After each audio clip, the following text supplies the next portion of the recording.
What's up, guys? We are live, finally.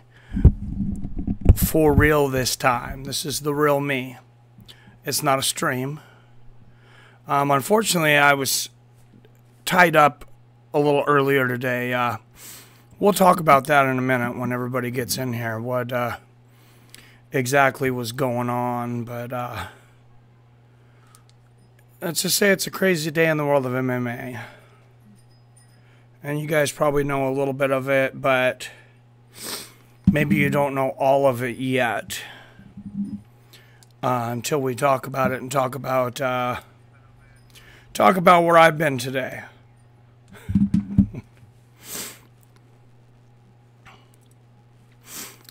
So, finally,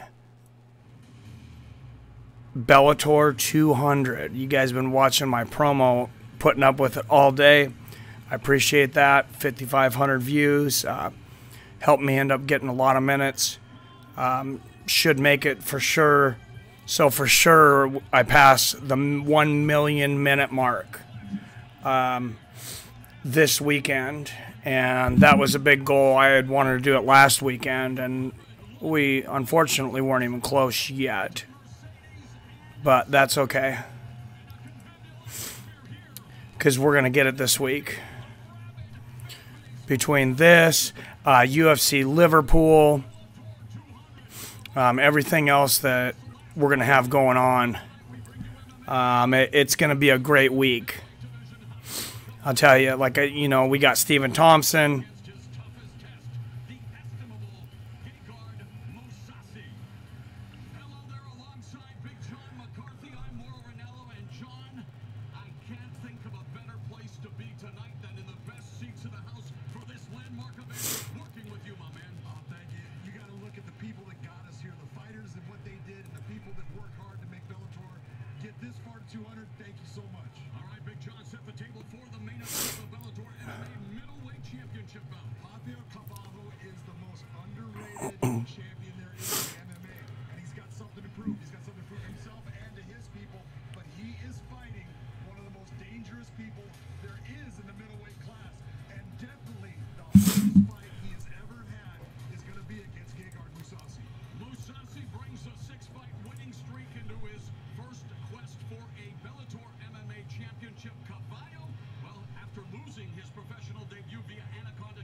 All right, guys. Now we're good.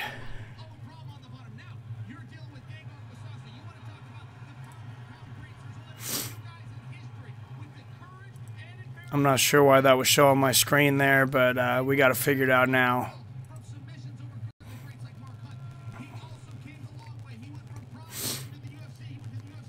It's a big night tonight. Linton Vassell versus Phil Davis. We got the return of MVP finally. Michael Venom Page versus David Rickles. And then Gegard Mousasi versus Rafael Carvalho. I cannot wait for that fight. I cannot wait for just about any of these fights. Even this Aaron Chalmers versus the other guy. I can't remember who that guy was, honestly. Okay, it's 4-5, but those guys have all knockouts. All their wins are first-round knockouts. And the guy Aaron Chalmers was fighting is 4-5. All 5 of his losses are, he was stopped. 4 of them in the first round, 1 of them in the second round. So we're almost guaranteed to see a stoppage there.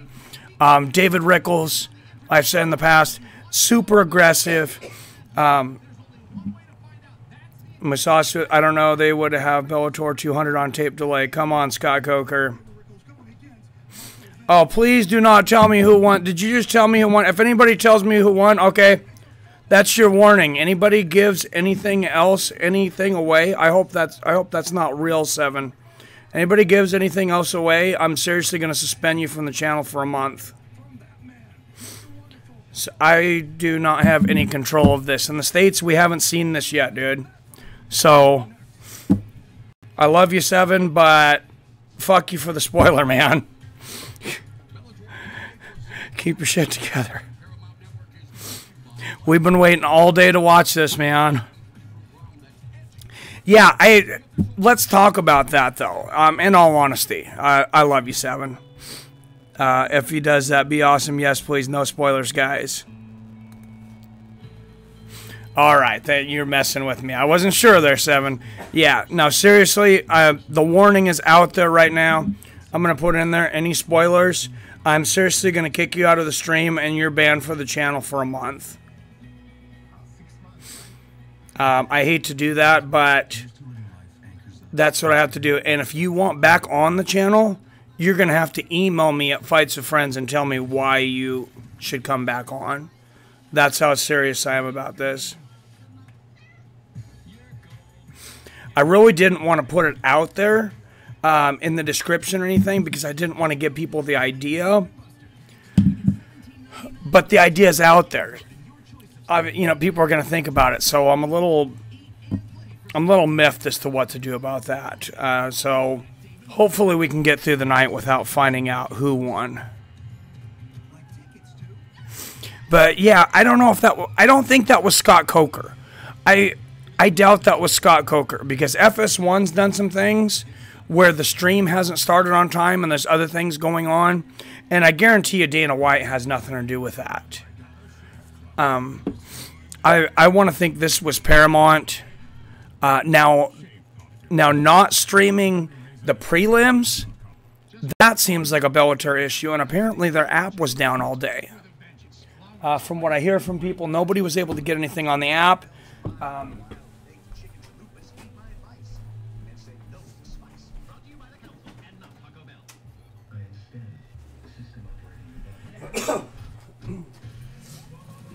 The promise from Bellator, this was the original promise from Bellator, was that we were supposed to get the prelims streaming live, which is kind of weird, and then the main event tape delayed at 6 p.m.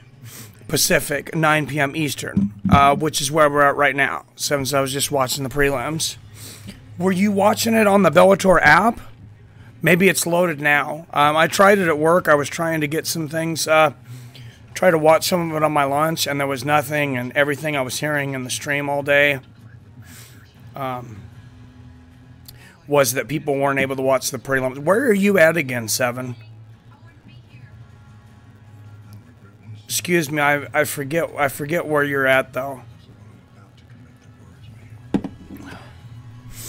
You're not in the States, but I'm pretty sure, but I don't remember where you live. I know RS is, oh God, I doubt RS will be on because I think it's about 3 or 4 in the morning where he's at, and he was actually able to watch this live for once, so I'm almost sure he's not awake. Italy. What time is it there, man? When I go to travel the world, I'm going to have to look you guys up, and you guys are going to have to tell me what the cool things are to do. Same thing for here in the States. You guys come up to Seattle. Look me up. Honestly, look me up. I'll take you guys out to lunch or out to dinner, and we'll cruise Seattle one of these days. You ever in the area? I got so many international fans. There's so many. It seems like there's more international people on here than people from the States. Of course, Dutch guy over there in the Netherlands. Cap's in the state. He's on the other side of the country. I think I might have scared just about everybody off today for the live stream from looping my promo all day. They probably think I'm still looping my promo. Phil Davis versus Linton Vassell, light heavyweights. Is this what's going to start out with? I think this is the first match they're going to show.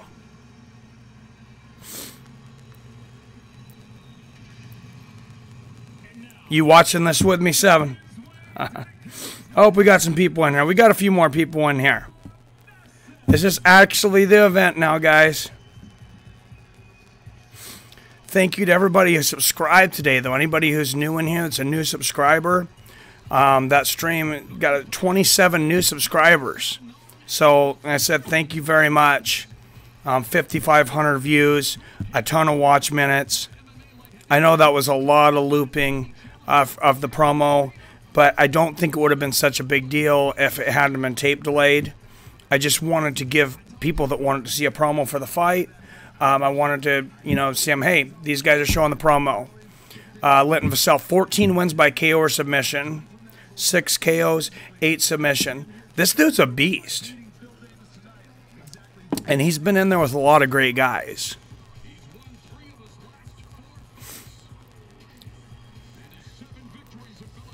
Like they said, won 3 of his 4.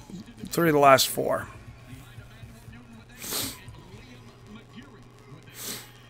How's my sound? I know I'm usually pretty loud when I listen back to myself. I've been listening back to myself and finding myself annoyingly loud. So I'm purposely trying to get away from the microphone a little bit because I realize that. So give me a heads up, guys. That's what's going on with that. What the heck? Mr. Wonderful. He's coming down to the Nature Boy Ric Flair's music. Oh, that's funny. Now some rap. He should have had Ric Flair come down with the woo and do the chop. Maybe not in London. Maybe in North Carolina. And he's got those trademark pink shorts on. Yeah, and I swear I think that guy always wears those pink shorts. And he's still got Monster as a sponsorship. Now they can, now they can have whoever they want. Of course, Monster is a UFC sponsor also.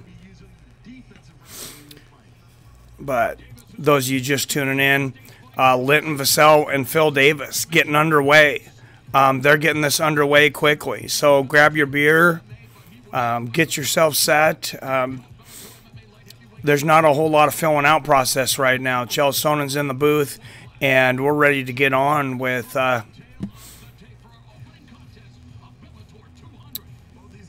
possibly a fight for the light heavyweight interim title. Phil Davis 18-4, Linton Vassell 18-6, Phil Davis 33, Linton Vassell 34.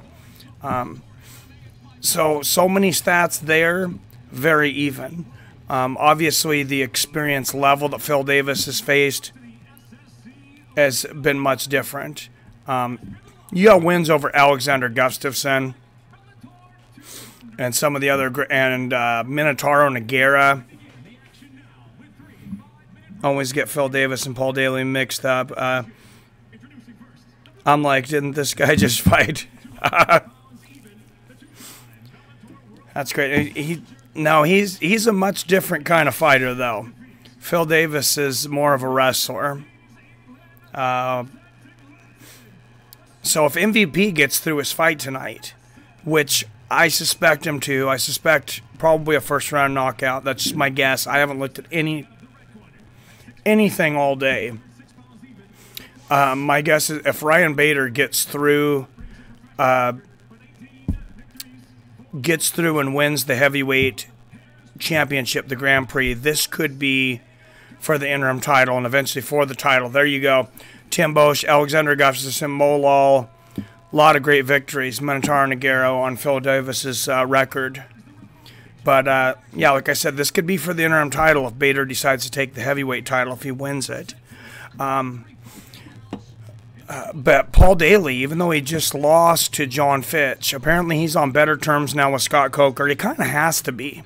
He can't go to the UFC, and if he wants to continue to fight, he's going to have to figure it out. What happened in the John Fitch fight did not surprise me. And here we go, and both guys get to the center of the cage. What happened in that John Fitch fight did not surprise me. I knew Paul Daly could catch him, but I knew what happened could happen and was likely to happen. Just a bad stylistic matchup for Paul Daly. His wrestling defense absolutely sucks, and there's really no other way to put it. Now, Paul Daly and MVP, because of the styles, that's still a great fight out there. What's going on, Cap? Thanks for tuning in, man. Thanks for getting us on. The wife says hi, Cap. High 7. Nice jab there for Linton Vassell. I said Linton Vassell's more of a finisher than Phil Davis. He does have some nice leg kicks, Phil Davis has, but Linton Vassell caught that and flipped him up.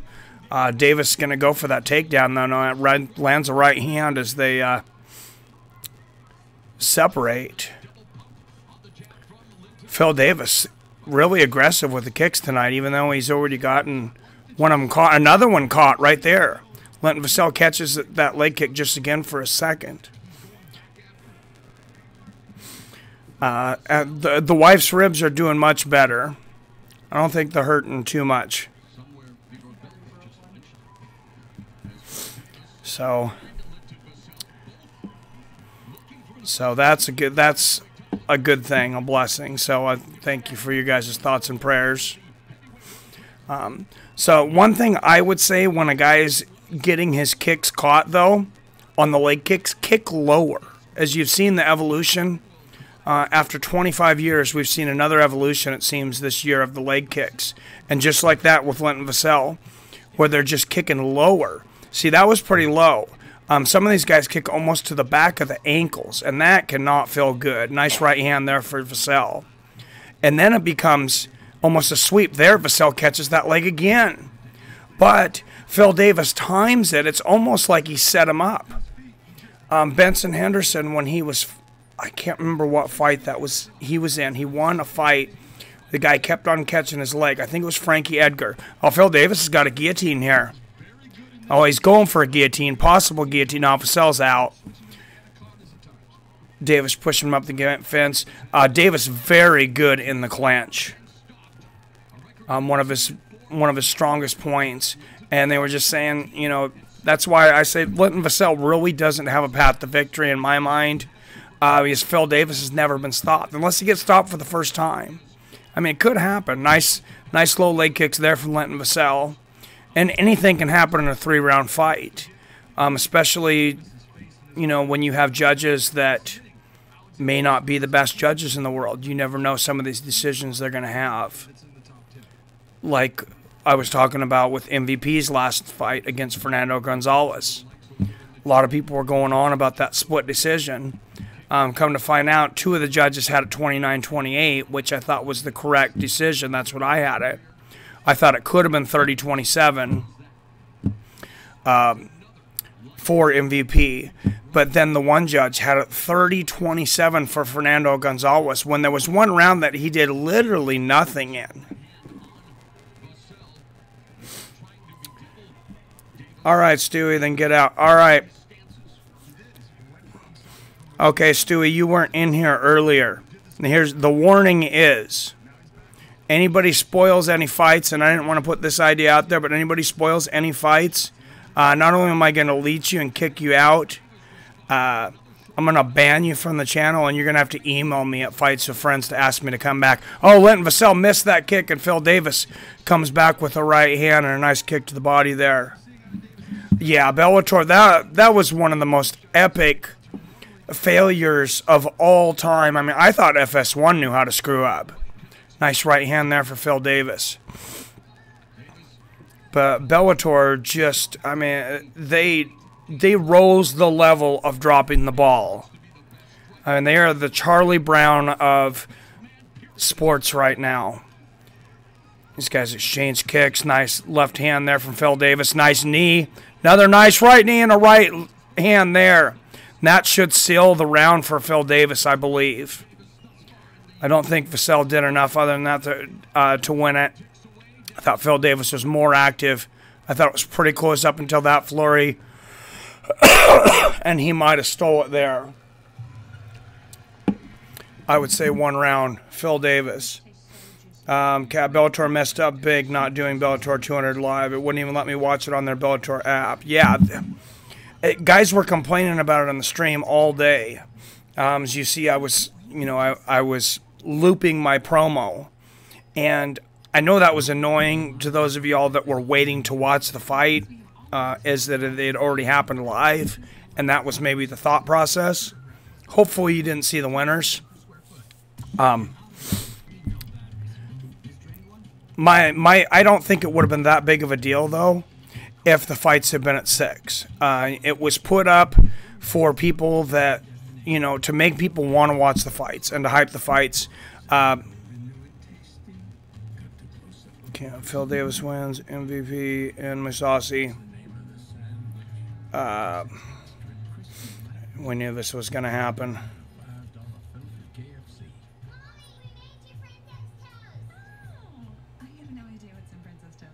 Well, Cam, that's why we're all fucking doing this. Is because we don't know who won. Why do you think I'm here for 2 goddamn hours? You're permanently banned from my channel. Get the fuck out of here.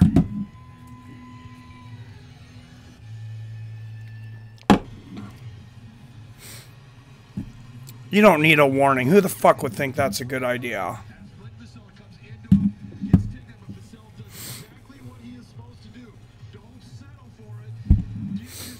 Oh, I didn't just hide her. I want to...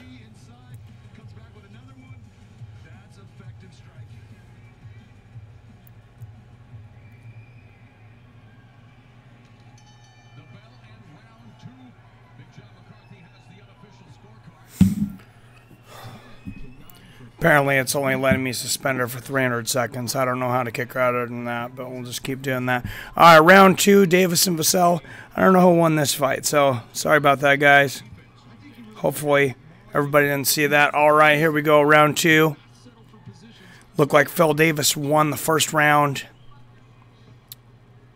Just exchanging jabs, 30 seconds in here. Like I was talking earlier, though, if MVP gets through his...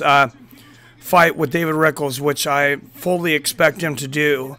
I think a fight with MVP is in the future. And it doesn't matter that he lost to John Fitz. That was just a bad matchup. Nice low leg kicks. This guy's exchanging low leg kicks. Y'all know I'm an overly big fan of leg kicks, so... Nice right hand to the body there from Linton Vassell. I don't like guys that just throw leg kicks and jabs, though, for the whole round. And just kind of filling out. That's kind of chicken shit. Because a leg kick's kind of like it can kind of be like a jab. Depending on how it's thrown. Not like it's thrown from Marco Huas. What's up? 49-1 on their hearts. What's up going on, man? Let's watch some Bellator. Warning as you go in. Anybody who knows who won any of the fights, though. Please do not say or you will be kicked off the channel forever. I'm not here streaming for my own entertainment. Oh, Vassell misses a big right hand there. Phil Davis just keeps punching that jab. Those nice leg kicks. I really wish he would take more chances, though, to finish more fights.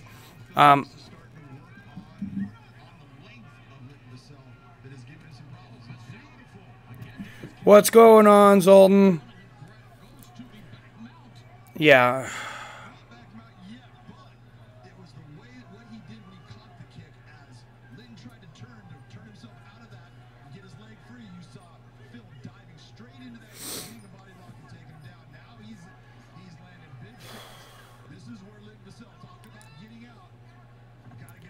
Thank you, Cap.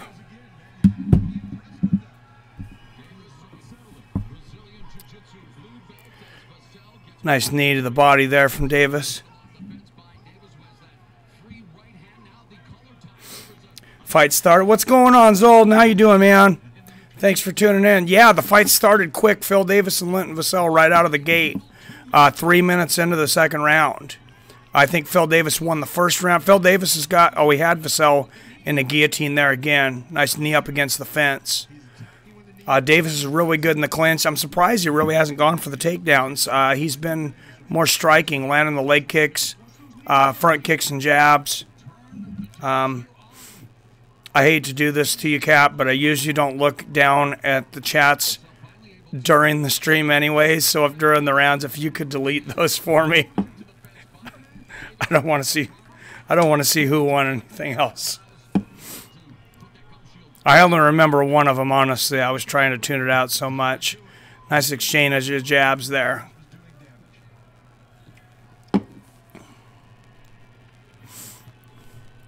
Vassell really needs to... Vassell goes for the takedown.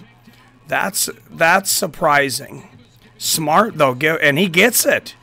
And he's got Davis's back. He needs to move his... Oh, he did. He moved his left hips around. He's getting the hooks in. Phil Davis is getting him up and flipping him, though. And Phil Davis gets right back on top. Phil Davis is too good a wrestler. What's going on, Contra? I'm drinking some Henry Weinhardt's Private Reserve, sir. Now Davis has got the back, and he's getting hooks in. 35 seconds left. Oh, and Vassell turns it back around and slams Davis down. Davis flips Vassell around. That was an entertaining exchange there of transitions. Nice leg kick and jab from Linton Vassell. Oh, nice kick to the chest from Phil Davis. Linton Vassell could definitely be winning this round. And we don't know how they have that first round. This fight could easily go either way. Phil Davis goes for the Superman punch, but too far out, and then lands a leg kick to end the round.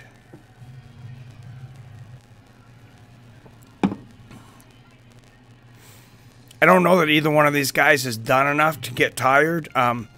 Phil Davis's cardio is exceptional. I literally have never seen Phil Davis tired. And like I said, he's got wins over Minotaur, Nogueira, Alexander Gustafsson, King Molol. And I think part of his problem just was in the UFC, and I think he made the choice. I'm sure they would have re-signed him, but I think they probably would have offered him more money if he was more of a finisher. But dude was beating everybody. I believe he has a win over Anthony Rumble Johnson. I could be wrong on that one. I have seen him fight live in Seattle. On that card, he was when he beat Minotaur Nogueira, and I also got to see Dan Hardy versus Anthony Rumble Johnson. So that was a good card. That was a good card. I also was at that only card, that first card in Seattle. I believe was the only time Damian Maia's ever been stopped. Nate Marquardt knocked him out in the first round, and it was just one of those. It was one of those hits where it looked like when you see somebody on like water skis, and I'm sure I've said this before, but I'll never forget this. It's like when you see somebody on water skis or on a wakeboard and they hit a huge wake and they just hit it and it just flips them end over end. That's what happened when Nate Marquardt hit Damian Maia. Write that down and look that up.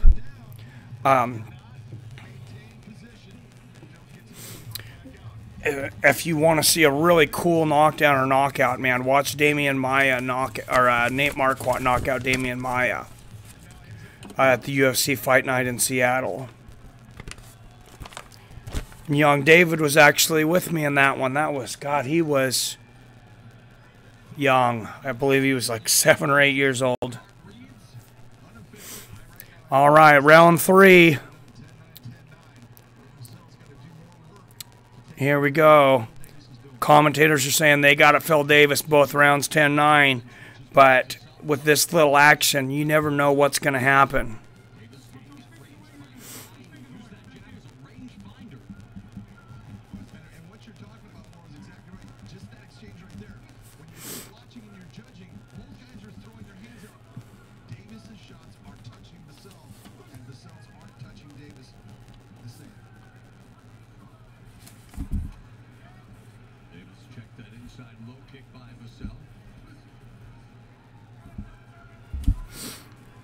Damian Maia just jumped into that.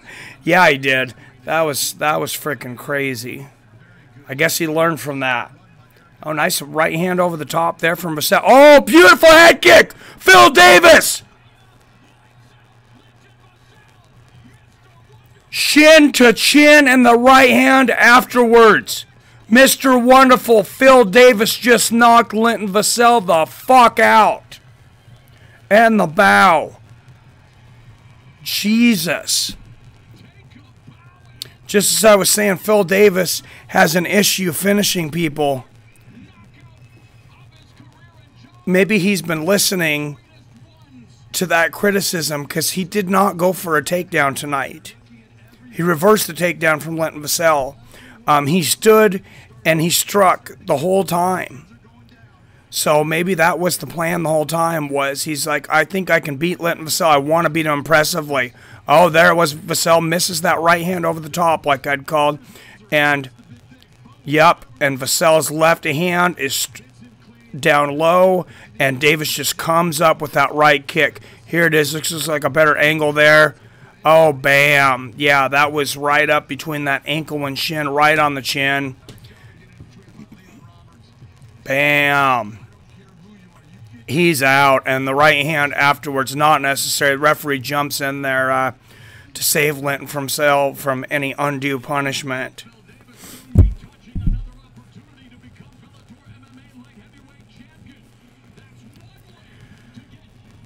So he's got to be #1 contender for the light heavyweight belt now.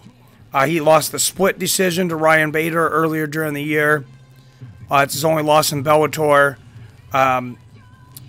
2 of his 4 losses in his entire career, though, have been to Ryan Bader.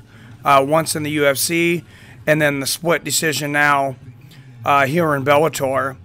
If Ryan Bader wins the Bellator Grand Prix, Phil Davis could be interim champion right now. We don't know. But I think Ryan Bader has a really good chance of winning that tournament. I would say he's definitely top 3. I would say, you know, it goes, I would put Mitrione as #1. And then anything could happen with Fedor and Ryan Bader. Either one of those guys, I think, could jump in and win it.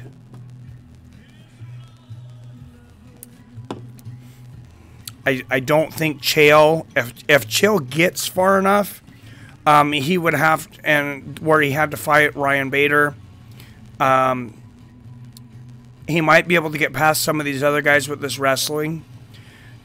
I don't think he gets past Ryan Bader with this wrestling, because Ryan Bader is another excellent wrestler, and then that size advantage is going to come into effect. And I just think he's bigger and stronger than Chael. Everyone in this is probably bigger and stronger than Chael. But he can out-wrestle people like he did against Rampage, like he has against Vanderlei.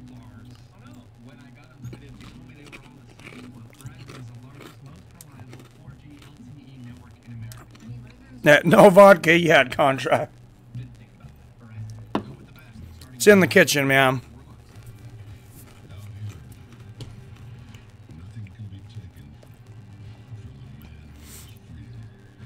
I was actually messing with editing and different things to make that promo last night. I know it might not have looked like a whole lot. It's the most editing I've ever done in a video. For a video, I was up till 2 o'clock doing that. I didn't get to bed till after 2:30. Or right around 2:30, back up at 4 to be at work by 5. So I think I'll stay away from the vodka for now. And then I think I'm going to be able to go and get a nap. And who do I get a call from? But Nick Diaz is in jail, and he needs bailed out. So what the fuck are you doing, man? You've been having so many issues, and now you end up in jail. Why do you want me to bail you out? Now, a lot of working today, but yeah, if you guys didn't see the story about Nick Diaz, very sad. Nick Diaz arrested in Las Vegas in his home for strangulation of his girlfriend and breaking her hip. I wish I was joking on that, but I'm not. Software, I use OBS. Actually, I've been looking for a really easy way to splice videos together, and because I don't do a whole lot of editing. I don't have any training in it. I have Adobe. It's really fucking hard. I've been paying for the Adobe Cloud, and I really have not been able to use it much yet because it's not very user-friendly. I actually bought this DVD program, Fast Player for DVD. It was $5. And one thing I noticed is when I played videos in a playlist, when you play them on VLC and you put them together in a playlist, when each video starts, it'll say, you know, like what format the video is, and then it'll say like such and such dot JPG, whatever the file is. And it's a very obvious break in videos, and they don't sync together. So that video, like I said, I just used OBS and this Fast Player for DVD. I put those videos together and played them together. That promo was actually 23 separate videos. And it linked them together pretty seamlessly. Or it didn't link them together, it just played them. But honestly, I've been having a really hard time figuring out how to link videos together. And I thought, man, this has got to be one of the easiest things in the world. But apparently, I am technologically retarded. OBS is definitely the best streaming software I've come across. Yeah, I don't use anything else for streaming. I tried YouTube's app. Well, I've done YouTube's app actually on the phone. And, you know, I can't complain about it. It's free. It's not horrible. And I've done YouTube's new streaming, you know, from the computer. You can stream directly from the YouTube app. Just not as many options. The only option basically is your camera. There's no screen capture or anything. Which would have been fine for tonight, but the sound's a little different. Everything's just a little different on it. Yeah, OBS is just better. And Michael Venom Page coming out. It looks like maybe they're just going to have the 3 bouts. I was expecting to see Anastasia Yankova versus Kate Johnson and Aaron Chalmers versus Ash Griffiths. So I don't know if they're going to show some of this stuff later or what, but we're getting right into MVP versus David Rickles.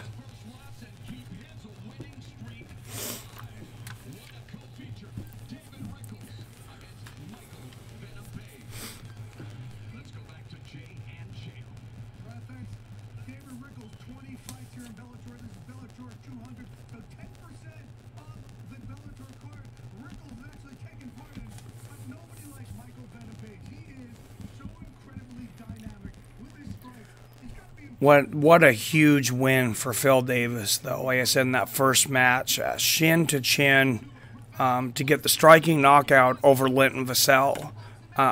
That's not the way I don't think really anybody expected that fight to end. If Linton Vassell had any advantages in that, everybody would have said it would have been in the kickboxing. Phil Davis, incredible wrestler, one of the best, if not the best light heavyweight I've ever seen in the clinch outside of John Jones. Probably seriously the best light heavyweight outside of John Jones and maybe Daniel Cormier in the clinch. But tonight he stood up. He seemed to want to get the victory. Not too sure about MVP this fight. Well, here's the thing. David Rickles has fought at 155. David Rickles has also, when he's went up in competition against Michael Chandler twice, he got knocked out early. MVP's ended all of his fights except for 2. His last one, he didn't look entertaining because he was fighting another counter-striker. MVP's a great counter-striker. I don't think he's at Anderson Silva's level, but I think he's an Anderson Silva style fighter. And honestly, I got to kind of compare, David Rickles to like a Forrest Griffin. And I see this fight going like Forrest Griffin, Anderson Silva. honestly, I see MVP picking him apart, and David Rickles' aggression working against him, and MVP taking him out, probably in the first round.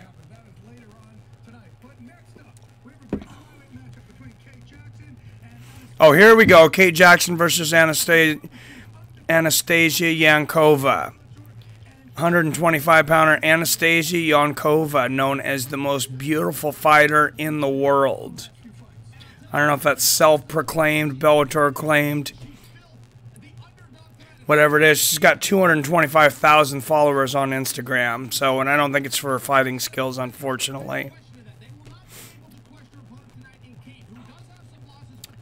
Yeah, Kate Johnson is a tough beast. Her only 3 losses. Her first loss was a decision way back in 2011. You can barely even count that.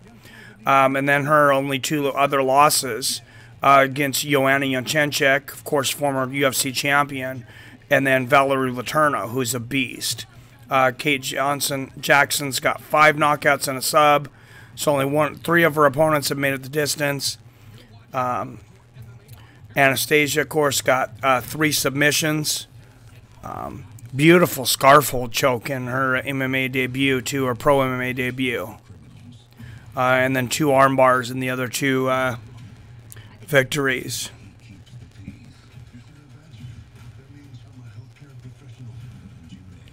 He did that last Risen event. Pride Never Die. Yup. Oh, Rickles have a good takedown game? I'm not sure. Oh, I should do those streams. I did do the last Risen event. It went very well, too. Really popular in Japan. It was my most, as far as minutes, it was my most watched show ever. I ended up with about 280,000 minutes watched, about 24,000 views. So, and I started it at like 10 at night and went till like 6 in the morning. So it's like 5, 6 in the morning. Couldn't understand a lot of the comments, but I got some new subscribers. I translated a little bit of Japanese and Google Translate, though, to figure out what a few of the people were saying. And it didn't appear as if anybody was talking shit about me, so.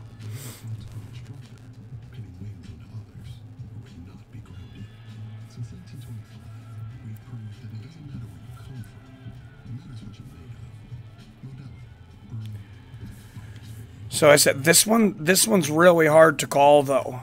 I said Anastasia Yankova and Kate Johnson. I would not want to bet on this fight.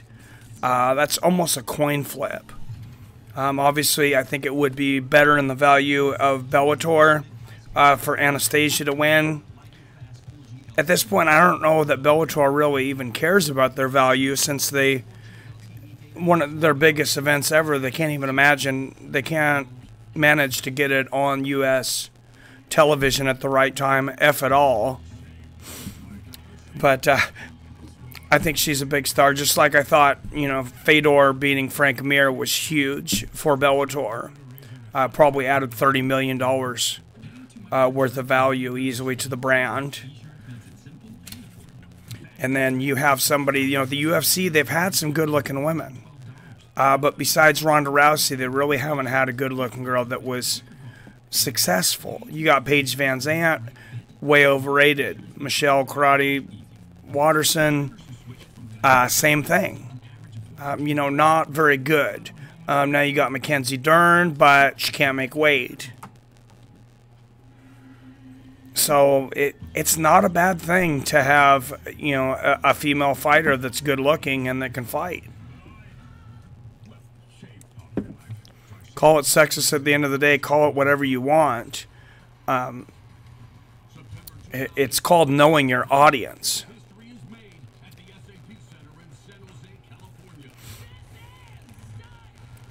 Please delete WMMA. WMMA. I'm not sure what you're talking about, man.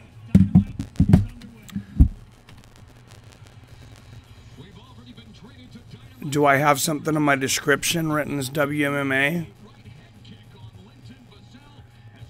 probably do. Thanks for the heads up. Let me see here.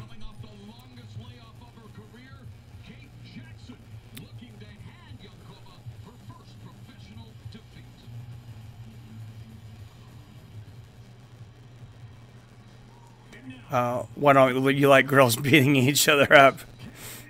I don't have an issue with it at all.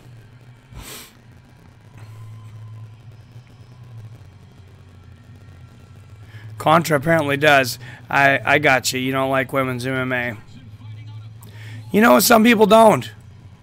I know a lot of the old school guys are really against it. I know a lot of older guys that, and nearing 40, I'm starting to get into that, you know, starting to fit that description. Stopped watching MMA when women started getting in there because they said they couldn't stand seeing a female get hit. And, you know, I don't get mad at people for stuff like that. Some people say, oh, you're sexist, oh, you're whatever, you're not for equal rights. People need to let people have their opinions, as long as they're not hurting anybody. And you got to look at the intent of what someone's opinion is. Yeah, if someone's a racist jackass, and their intent is to hurt people, to harm people, or to do bad in the world, then we want to put a stop to that. But if a guy's just a gentleman, he thinks of women as ladies, and he doesn't like to see them all bloody, what's the issue? You know, I don't have an issue with it. I'm not saying you're saying you have an issue with it, Seven. I wasn't saying that to you. Anastasia, 11-2 kickboxing record. 2011 Russian Thai boxing champion. She's fighting at Thailand, AKA, right now, I know. Interesting, in 5 fights, she had 3 submissions and no knockouts. With the Thai boxing background, her jiu-jitsu is very good.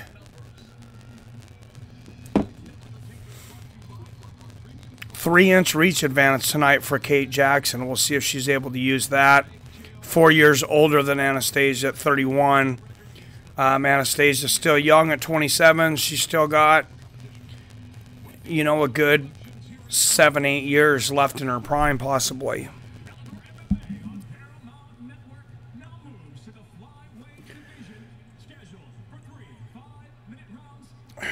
Come on, Gribble.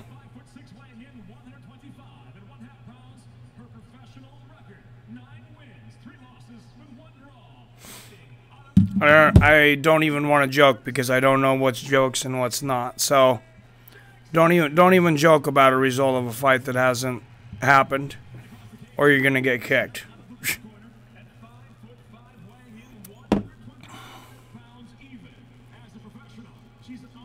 Damn you, Bellator. They finally have a great card, a much better card, I think, than UFC for the weekend, and they managed to find a way to screw it up. UFC did it right. They got it in Liverpool on Sunday. They're streaming it. It started at 8 a.m., the prelims on FS1. I know Bellator's had a lot of Friday events, but they've had Saturday events too. This needed to be done on Saturday and streamed live. I can see why you're streaming at this time on a Friday, because people wouldn't be off work. All right, nice leg kick there from K. Johnson there. Oh, nice knee there, and Jackson pushes Anastasia up against the fence there. If Anastasia is the most beautiful woman in MMA, and just looking at her now, I don't think she is. But she's not. Nice takedown. Oh, and she just about had the mount there. I hate to say it, but Kate Johnson might be one of the ugliest. Oh, nice shot there. Oh, and Kate Johnson grabs the leg, puts her up against the fence, drives that head into her chin up against the fence. Kate Johnson got the mount now. Yankova. She looks relaxed. She's giving up her back. This is really bad for Yankova right here.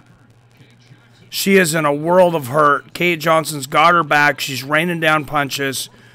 She's got one hook in. She had both hooks in for a second, it looked like. It's hard to tell from the angle, that other hook, but she just looked up to her corner. She's smart. She just looked up to her corner for advice, too, on what to do here. And she's just, oh, she's got hooks in, and she's pushing her own back up against this fence. Very good technique. She's stretching her out. Oh, beautiful transition from Anastasia. Great escape. Gets on top.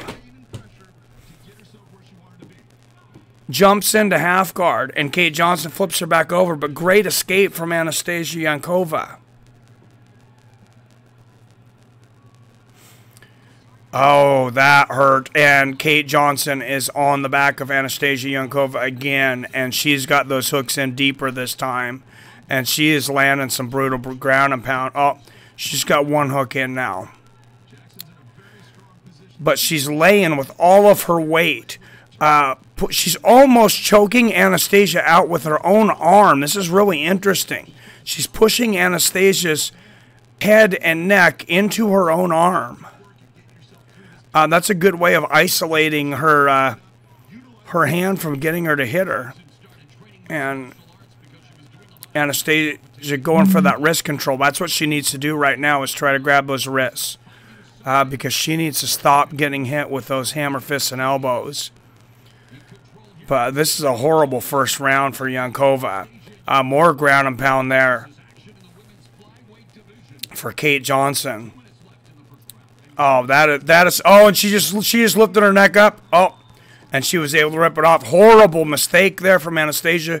Somehow she gets away with it, but she's getting pounded. The ground and pound. Those shots are landing clean. That was about 6-7 shots on the chin. Very clean. Very obvious. Anastasia Yankova does not like to be on her back, and she does not like to have someone on her back. Nice elbow from a side angle there for Kate Johnson. And she's just bringing down that ground and pound right on the chin, pushing her head down. This is just brilliant technique from Kate Johnson. Moves into the half guard there. Oh, and she doesn't even care to move out of the half guard because she's got both. She does a beautiful job of isolating Anastasia's hands, where she traps the one hand against her own body or against Anastasia's own body, grabs the other wrist with one hand, and then hammer fists or throws elbows with the other hand. And now she's pivoting to get to that side mount. She's almost there. 30 seconds left in the first round. Wow, they just said 10-8 round for possibly 10-8 round for Kate Jackson. I can't agree more. It's absolutely dominating round. Kate Jackson did everything but finish in that round, and she slams Anastasia's head against the beautiful hammer fence up against the canvas there. There seems to be a huge strength discrepancy between these two. Kate Johnson, not only is she having better technique, she's out hustling Anastasia. She seems to be much stronger. She seems to be manhandling Anastasia, or woman handling, however you want to say it. But she's definitely throwing her around like a rag doll. And that's interesting. We end up with less people in here than we did for my promo video, and for the live fights, but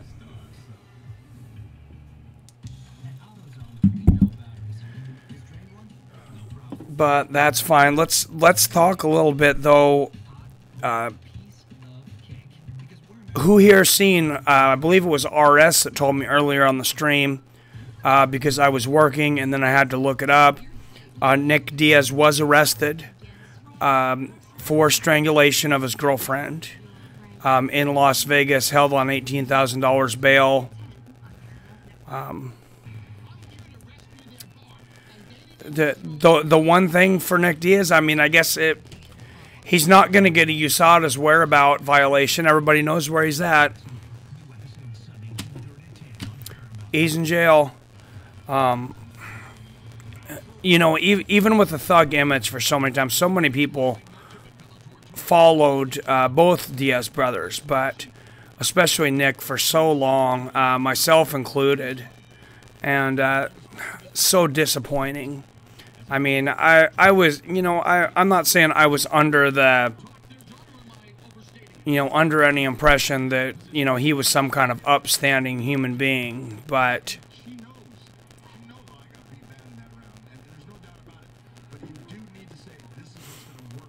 I gotta say, I am very surprised by him getting arrested for that. Kate Johnson pushing Yankova against the cage again, and she's going for a judo throw here. She's going for a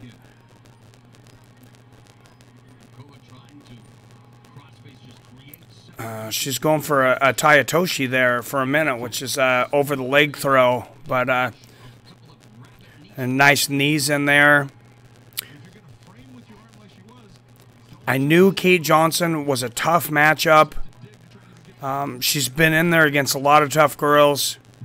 I did not expect her to dominate Anastasia like this. I don't know if that's something weird with the mouthpiece or Kate Johnson has one tooth, but it look. Oh wow, that was interesting. Anastasia, she kind of almost used that. Kate Johnson had Anastasia up. Oh, it's her mouthpiece. Had Kate Johnson up in the air. Anastasia pushed off of the cage with her foot, which it looks like it might help her out for a minute, but it really didn't, because now Kate Johnson ends up on top again, and she's working on a choke right now. She's almost a side mount. She might be able to. No choke now. But she's working to get herself in a position for more of that ground and pound. And Anastasia's she's doing one thing right there. And there she just shifted her hips. That was good. She needs to move to her left to try to get that other leg in and pull full guard. Anastasia just is not comfortable on her back at all. I mean, she's looking. Oh, and here's the guillotine from Kate Johnson, standing guillotine, and Anastasia's she's out of that, but Anastasia's look like Paul Daly on her feet, and obviously that is not a compliment.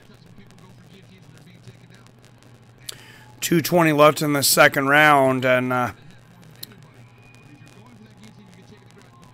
Bellator's Instagram star, they could be seeing her fade before their eyes. They exchange knees up against the fence there.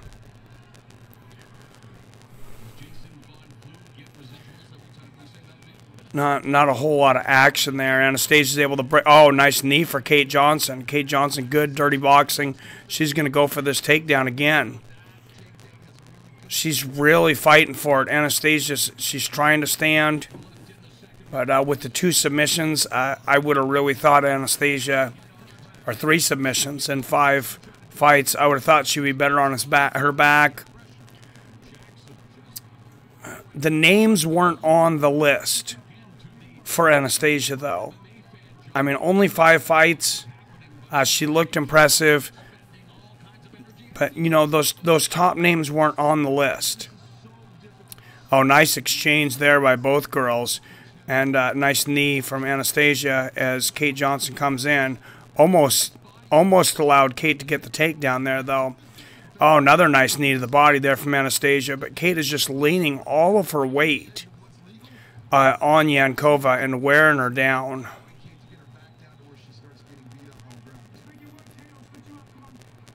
Oh, the bad move from Anastasia there. She kind of tries to push. Oh, yeah, she tries to push Kate Johnson out, and Kate Johnson ends up on the other side. She's got a leg. She might be going for an ankle lock here. Nope, she's not got it. Oh, nice shots from Anastasia there. Oh, beautiful ground and pound from Anastasia.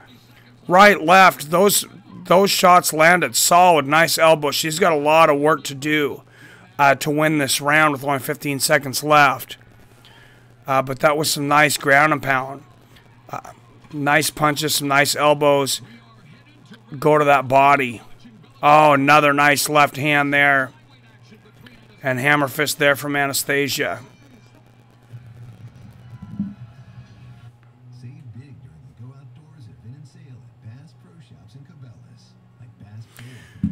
No, MVP has not fought yet, man. They decided to show this Anastasia Yanikova versus Kate Johnson fight first.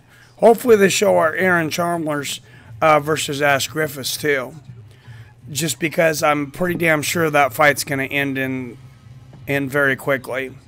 And I like quick fights. As long as they're impressive finishes, I'm good with that.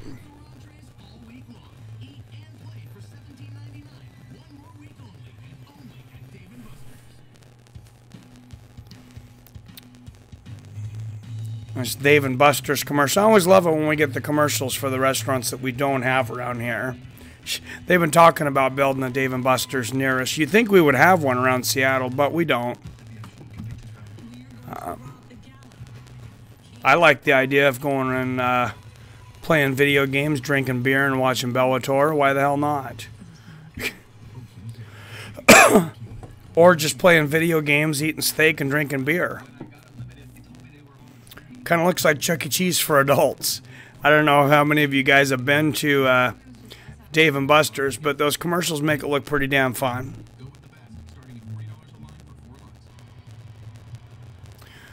I guess I could just drink beer and play video games at home, and I almost never play video games, so maybe I'm overrating it.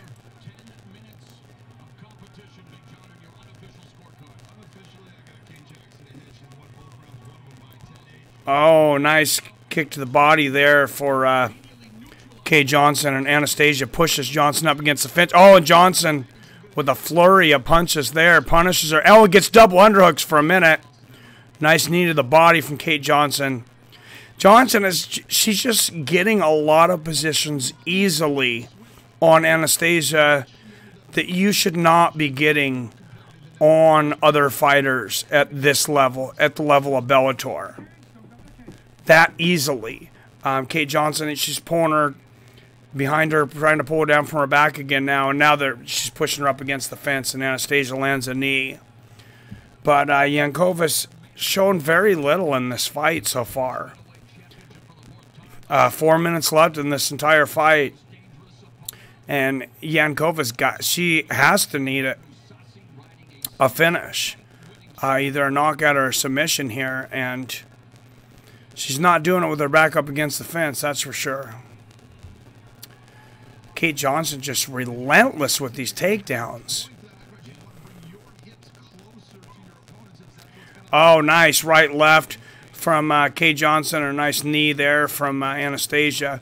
This is where I would like to see the pride rules, though. Sometimes when somebody's going for a takedown for what seems like, 2-3 freaking minutes and nothing's happening, break them. Give them a yellow card. Ryzen took that over. They've got the yellow card, and they call the fighters for stalling very quickly. And I'm a big fan of that.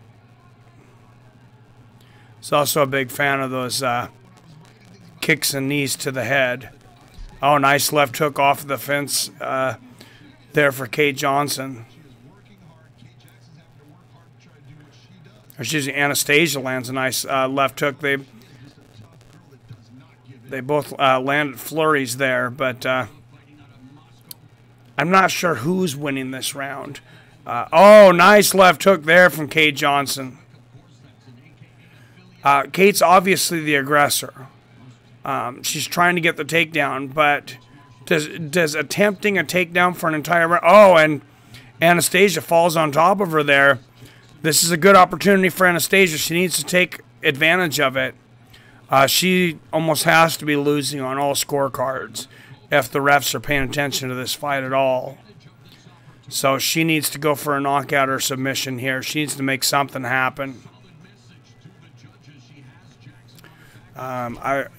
Nice left hook. They were saying send a solid message to the judges, but honestly, I don't think she wants the judges involved right now. Nice. Two big left hands, and then another left hand.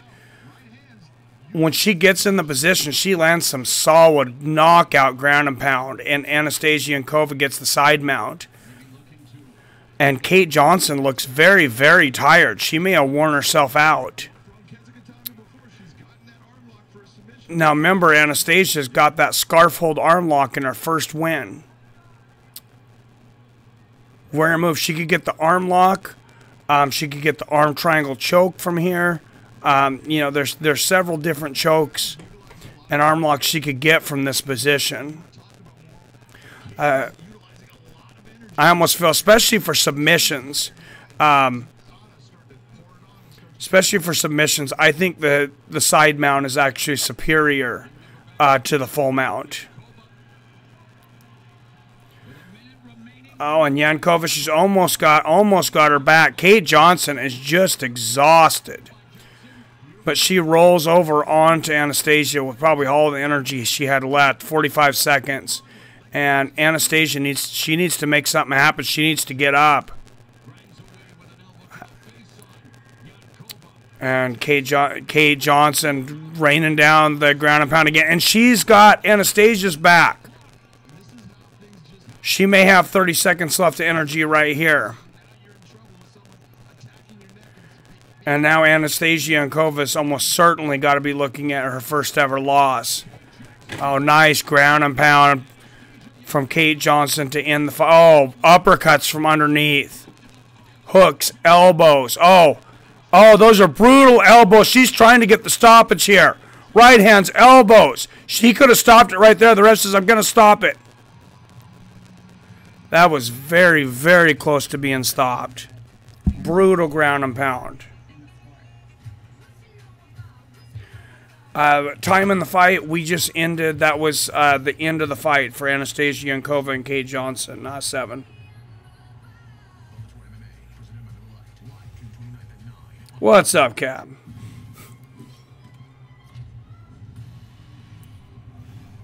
Cap was going watching some basketball.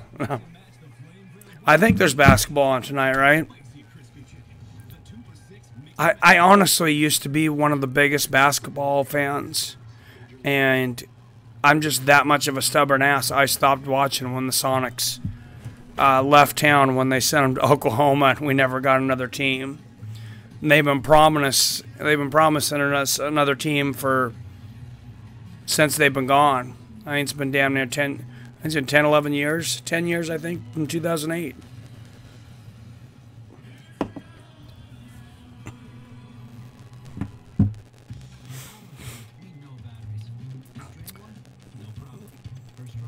So, but yeah, I think Anastasia Yankova, she's going to have to go back to the drawing board. Kate Johnson, she's a tough bitch. She's a tough lady. Like I said, you know, not a whole lot of recognizable names on Yankova's record. Actually, nobody I recognized. And Kate Johnson, even though she ended up losing to Joanna and to Valerie Letourneau, fighting those fighters and going through, long bouts, as long as you're not knocked out within the first few seconds or finished in the first round, that's where you grow, when you lose against those top tier people and those top tier championship caliber fighters. And Joanna was really, she wasn't even in Bellator yet at the time when they fought. I didn't even recognize the name of. It wasn't Bama. I don't remember the name of the organization, but it was some small organization. When Joanna Jędrzejczyk beat her, I mean, I don't know if anybody ever even knew that JoJo would ever do much of anything in MMA or not.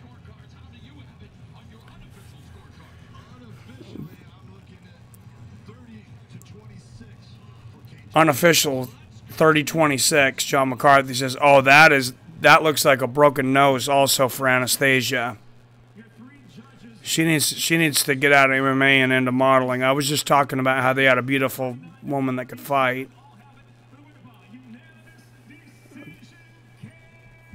Yeah, 29-27. I think 30-27. Yeah, Kate Jackson.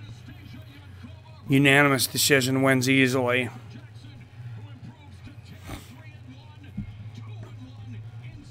No surprise there. You never know when you let it go to the judges, but it would have been really hard to take that one away from her. That was a pretty dominating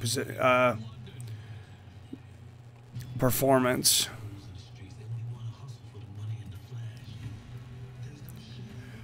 Now, here's what we need to watch out for, is these fighters from London. And MVP is one of them if it does go to decision. We all know Michael Bisping's gotten some favorable decisions here in London. I thought he actually got knocked out twice by Anderson Silva, definitely once. That fight should have been not only stopped, Anderson Silva knocked him unconscious with a flying knee. And they allowed that to go on and then gave Michael Bisping, in what was in my mind a horrible decision. And I also thought Michael Bisping lost to Chris Lieben by decision. I should have lost in England, and they gave it to Michael Bisping unanimously and decisively. So the hometown advantage is a big thing. I don't know that MVP is going to need it. I said before, I really don't see it going to the judges, but you never know. I really shouldn't underestimate David Rickles. He's a tough SOB. He really is. Trying to get rid of that halo effect, but I don't think it's going to happen. I don't worry about it. I know what it is. One of my lights that I can't fix at the moment.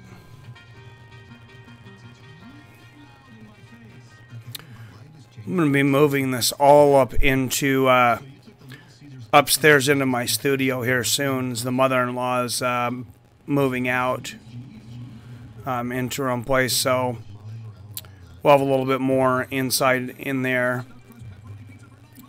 Set up a different background, some different things in there, and my whole family won't have to be quiet while I'm streaming, because even though you see this curtain behind me, this curtain's actually blocking the rest of my living room. And everybody in there that might be wanting to watch television or whatever else they might want to do. Luckily, we have like 4 televisions in rooms. What's up, Revert Twang? Congratulations on what, sir? I'll take it, though. Thank you.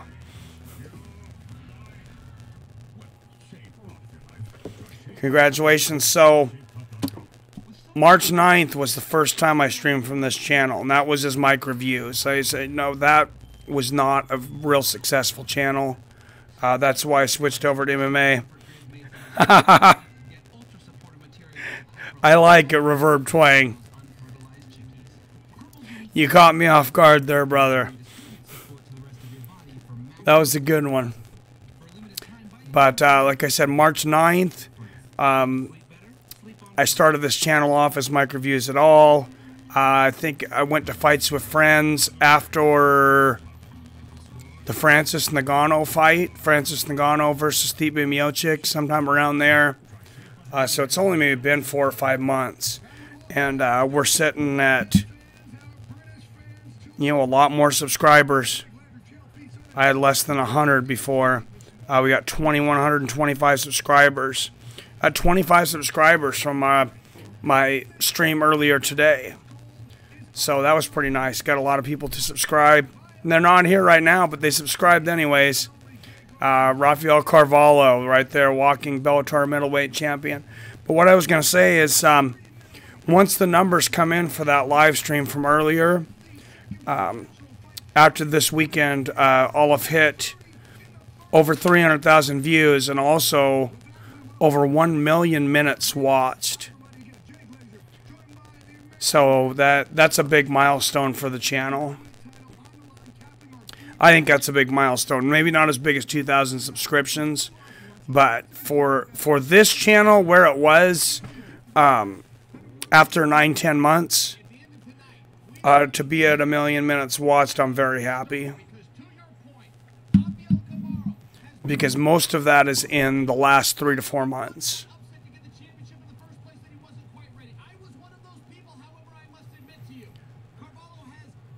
Chalmers is just a natural commentator. I mean, it's like he was born for this.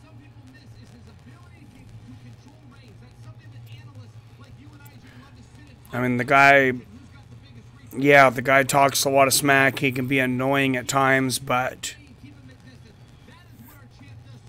everybody wants to hear what he has to say next,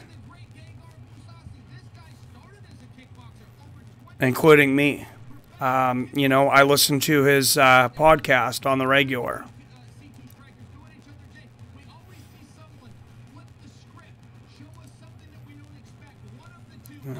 I love it. I think it's great.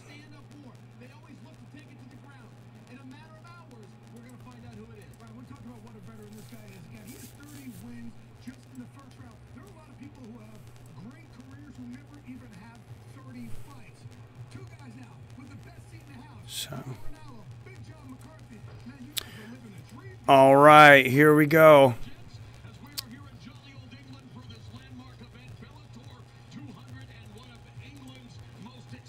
Next fight, they're going to look around England a little bit here, but I think Michael Venom Page is coming up next. They were talking about he just had his professional boxing debut. Impressive knockout. Impressive shot. I mean, he laid that guy out, as I'm sure you guys all seen in my promo video that I was streaming for like 8 days.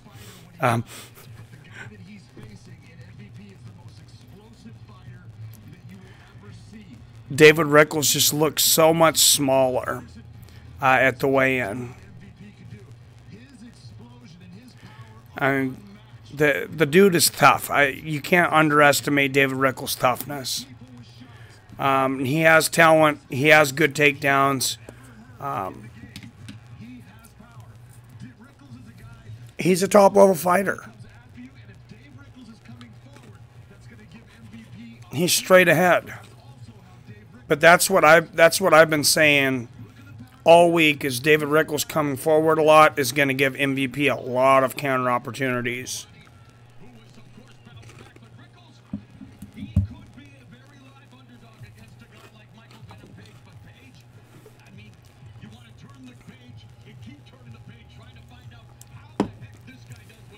So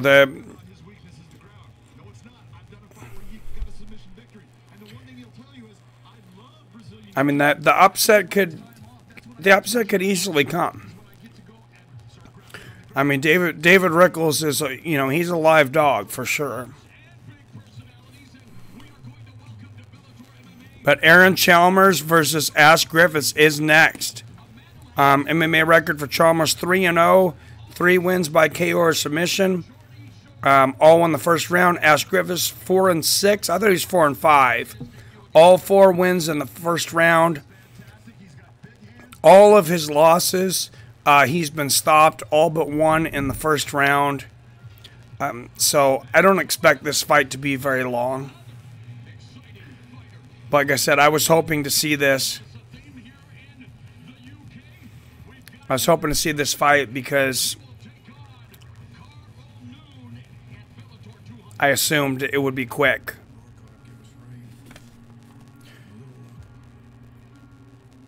And it looks like we're going to see Michael Shipman and Karl Noon. This fight wasn't originally on the main card. When Mirko Cro Cop tore his ACL and dropped out of the fight with Roy Nelson. They were unable to find a suitable opponent on late notice for Roy Nelson. This fight moved up to the main event, and it was the best card on the prelims. Most notable matchup for sure. Michael Shipman, 11-1, a favorite there in London as well, went against Karl Noon, 7-2. So this card deserves to be on the main, or this fight deserves to be on the main card. And I was really surprised before the cancellation, though, to see the main event being announced as Mirko Cro Cop versus Roy Nelson anyways. Since Bellator doesn't do 5-round fights for their main event unless they're a championship fight, I think it seems really anticlimactic to have a 5-round championship fight and then have a 3-round main event. I think they definitely need to take a page out of UFC's book, though, and move their main event to 5 rounds. Like I said, that's not going to be an issue tonight because the main event is for the middleweight championship, Gegard Mousasi versus Rafael Carvalho.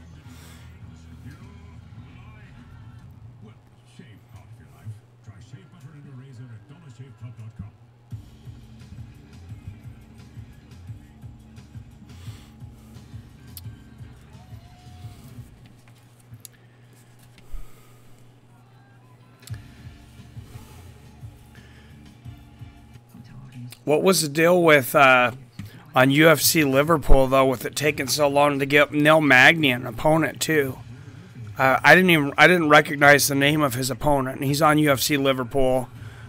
He's the co-main event to Stephen Thompson and Darren Till, and they don't even have a picture for the guy. So that was a little surprising they didn't get somebody a little tougher for Neil Magny. I look forward to seeing Neil Magny fight anyways, though. I don't have an issue with seeing exciting fighters, though, every once in a while fight a guy that's not a top 10. Boxing does it all the time. It's very popular. People watch. It's like on Cinco de Mayo. People watched to see Triple G fight. They basically knew his opponent didn't stand a chance. His opponent was so scared he actually told his family not to take the trip because he was afraid it might go bad. That's when you know. That's when you know you have a problem. Oh man, I haven't seen Affliction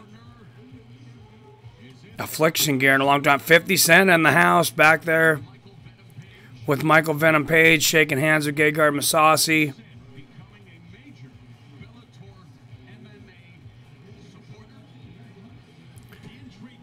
And they're calling him an MMA supporter right now. Like we knew not that long ago, several media venues were reporting that 50 Cent had signed a contract with Bellator. I have not seen that from Bellator.com. I have not seen them announce any fights for him, so I'm not sure what that entire deal is. I think somebody might have written a fake article or written something out of context and exaggerated it, and several other media outlets ran with it. One of them being this one, I'll admit it. I read it in Business Insider. There's very few, usually, I don't know what the deal is with the cane there. Thinks he's Shoney Carter. No, he was looking like he was hurt there for a minute, the way he was. Yeah, that wasn't quite the pimp walk. That was the old man walk with the cane there. He's got to get some lessons from Shoney Carter. He just looked like he was crippled there for a minute.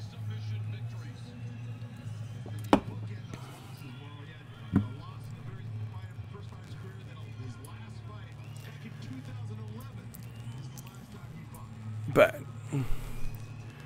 Karl Nunes, that's why we haven't, I was wondering why we haven't heard his name in a long time. Apparently he has not fought since 2011. I didn't realize that. I was trying to figure out where, I was like, where in the world has this guy been? But Michael Shipman picks up his cane and kicks it over. You think that dude's in shape? What did Chael Sonnen say about a 4-pack, 11-fight win streak, 7 knockouts, 4 subs? Wrote the book on the 4-pack, right? What would he say about this guy? He's in the commentating booth. Let's hear it. This is one ripped dude, Michael Shipman, and if KJ Nunes hasn't fought since 2011, Michael Shipman might make quick work of him tonight as well.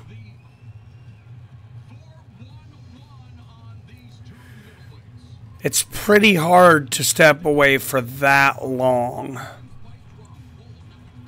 and come back. Karl Nunes, 38 years old. So last time he fought, he was 27 years old. You know, that's not good.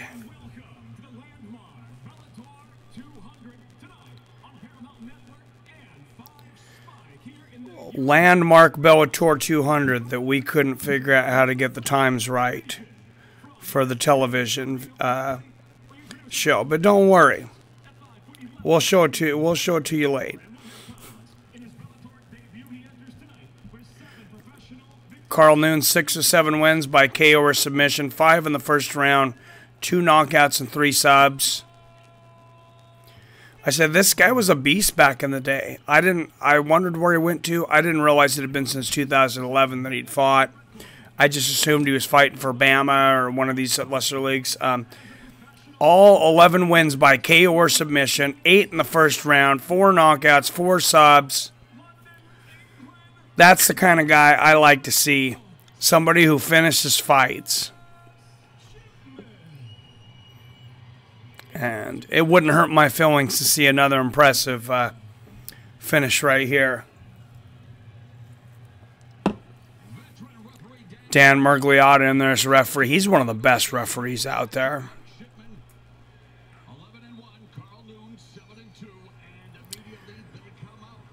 And here, oh, huge right hand!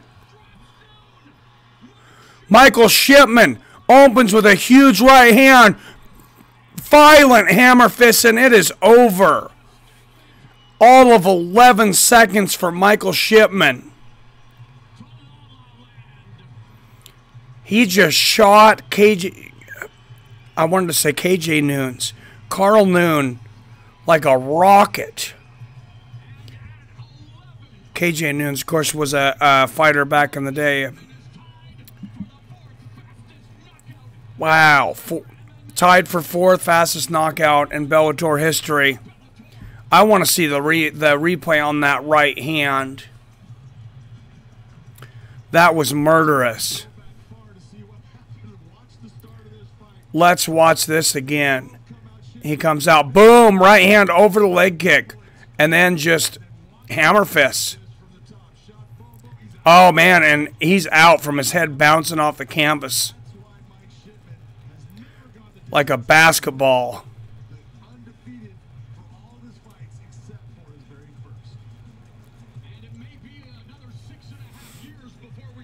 This guy is entertaining, to say the least. Oh, and he's a middleweight.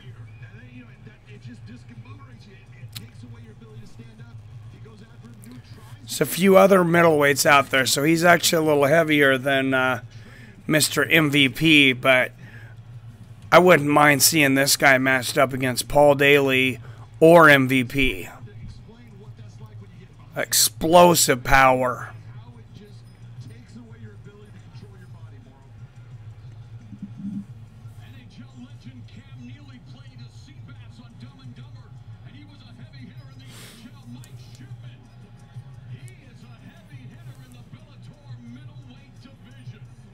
Wow.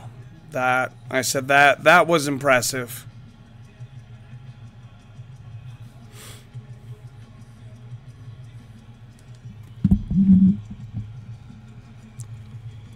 Let's make it official with Michael C. Williams. Ladies and gentlemen, inside the Bellator cage, it comes to an end. 11 seconds. 11 seconds officially of the first round.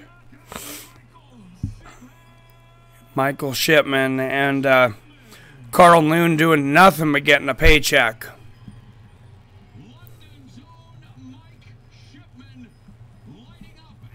He just got launched.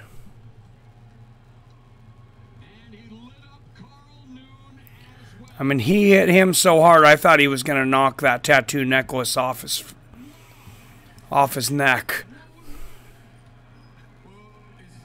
It's my switch stick right hook. It's a trademark Shipman move, and I'm glad to introduce it to the world today. Well, I'll tell you what, you just introduced that. He says, what was that? Yeah, for sure, monster. What's up, Singawa? Yeah, it was a monster shot for sure. It was a monster right hand. And you know he's a fighter. He's missing like his front 5 teeth. Probably figures, why get him replaced while you're fighting? You're just going to get him knocked out again. Who is it that you want next, Mike? I'm not in any hurry. I don't want to be one of those guys who just gets up in the cage after 3 fights asking for a belt, but eventually that is my goal. So Nah, he says, I'm not in a big hurry. hopefully get a well-recognized opponent next time and start working my way up into that contender picture. Well, you're absolutely right. That was an absolutely incredible. Well, I'll tell you who does belong on this card, and he still hasn't been signed for UFC Canada, and that's my buddy and sometimes co-host on Fights with Friends, Kyle the Monster Nelson. And I could see him doing very well in Bellator. Now that's how you make a statement. Mike Shipman, 12-1, all 12 victories inside the distance. All 12 victories by stoppage. That's a marketable guy. That's just, you know, fans will put up with some losses if you finish fights. MTV UK's Geordie Shore from 2014 to 2018. He's been on a lot of things on UK TV. This guy's pretty popular over there in the UK. Aaron Chalmers. He's had some impressive shots. He hasn't fought anybody of notoriety. Obviously, this is going to be his toughest opponent so far. And there he is. He got a kiss on some girls there on Geordie Shore. I'm not sure why he'd rather get punched in the face. That looked like a lot of fun. A lot more fun than getting punched in the face. I don't know, guys. What would you do? What would you rather do? Make out with half-naked girls or get punched in the face in front of thousands of people? It's a tough one. I love fighting. I love watching fighting. I don't understand people that like to get punched in the face. So George St. Pierre said on that Joe Rogan interview this week, he said, I hate the fight. He said, I love my job except for 2 days a year. He says, I'm a non-confrontational guy, and I hate fight day. I can't wait to get it over with. And at least he was honest.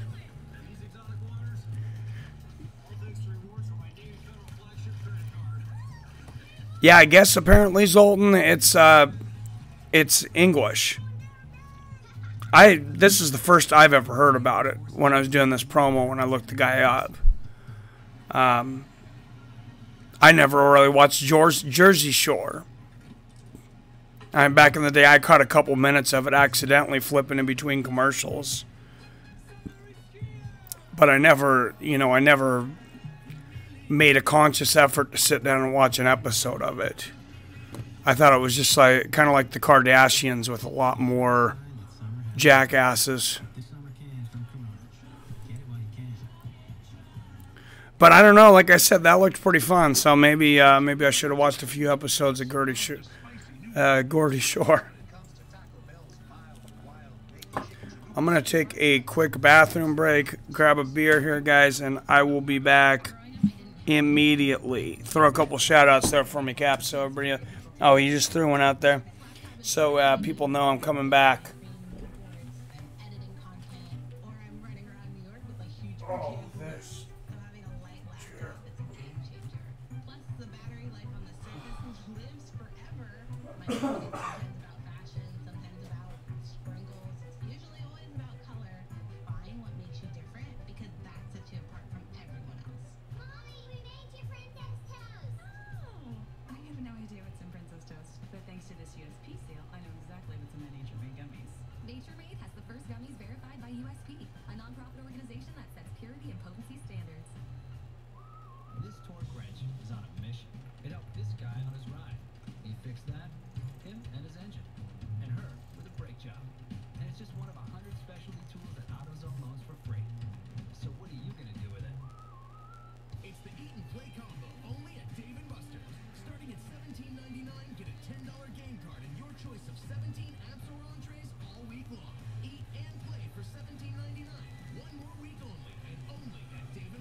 Yes, sadly, not sadly, the mother-in-law will be gone soon, and we'll have to move all this stuff upstairs to my studio room. The room that was supposed to be the studio originally. But now she was helpful for a while when she came on, so we all knew it was over when she opened the $100 box of cereal. And that was kind of the last straw. No, in all seriousness, she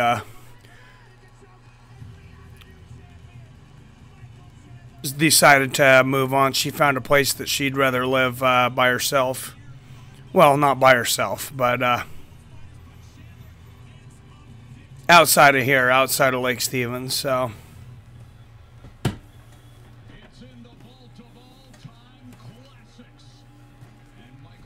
Everything's good there. Michael Chandler, they're showing 15-4. Most wins in Bellator history, 15. Tied for most fights with 19. Longest win streak of 9. Most submissions with 6. Most wins by knockout, 5. His contract is coming up. He could be going to the UFC. If I were him, I don't think I would, because he's kind of been Bellator's flagship fighter. What's up, Henry Ford? All right, as long as you don't ruin it for the rest of us, Henry Ford. I don't know why you checked the results. You knew I was gonna do this at 6. You guys are so impatient. Just pretend that it hasn't happened yet. Just as if it was playing at 6. Of course, I was at work all day, so I couldn't have been watching it anyways.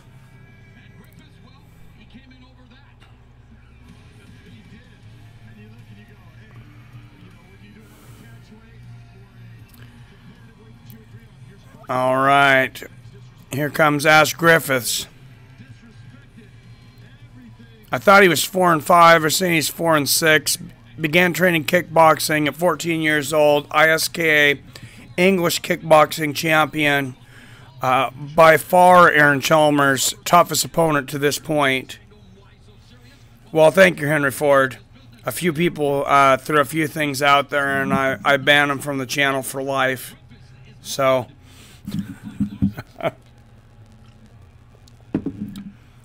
Actually, they can email me at Fights with Friends and beg to come back on, and me and Cap will make a decision and decide if we want to let them back or not. One of them knew what they were doing. They're definitely not coming back.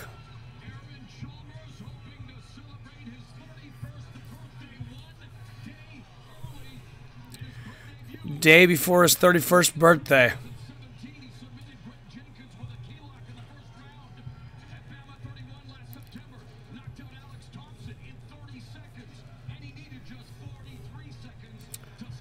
That is quite the tattoo. I say it's pretty well done, though. I mean, it covers his whole body. I'm always not a big, I'm not always a big fan. Almost his entire body. He's got one leg. He's got a little bit of space left on his stomach. Never a big fan of the neck tattoo. I don't know what it is about that. I just can't stand neck tattoos. But, you know, his tattoo, at least it looks good. It's well done. Kind of like Connor's. And up on the forehead, that's just freaky. I don't know what that's all about. Aaron Chalmers, 30 years old. Ask Griffith, 27. Aaron Chalmers is going to come in with a 4-inch reach advantage. 76-inch reach. This fight at a 163-pound catch weight. So weight made up for people that can't cut weight and can't make a weight, so they just fight at whatever weight they're at, I guess. I got a donation yesterday. I do take donations if that's what you're asking. I wouldn't go to UFC either if if I was Chandler, unless I was getting paid big time. Oh, absolutely. Yeah, I mean, you know, if you throw a whole bunch of money at him, yeah, he's got to go. And it looks like that's the, must be the cast of Gordy Shore there on the outside, because there's a bunch of good-looking people look like they'd rather be at a beach.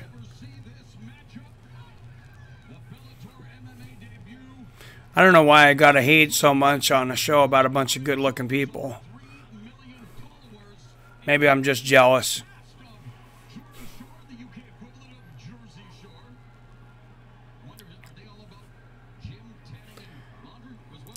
All right, well, here we go. Like I said, these guys know nothing but finishes and getting finished.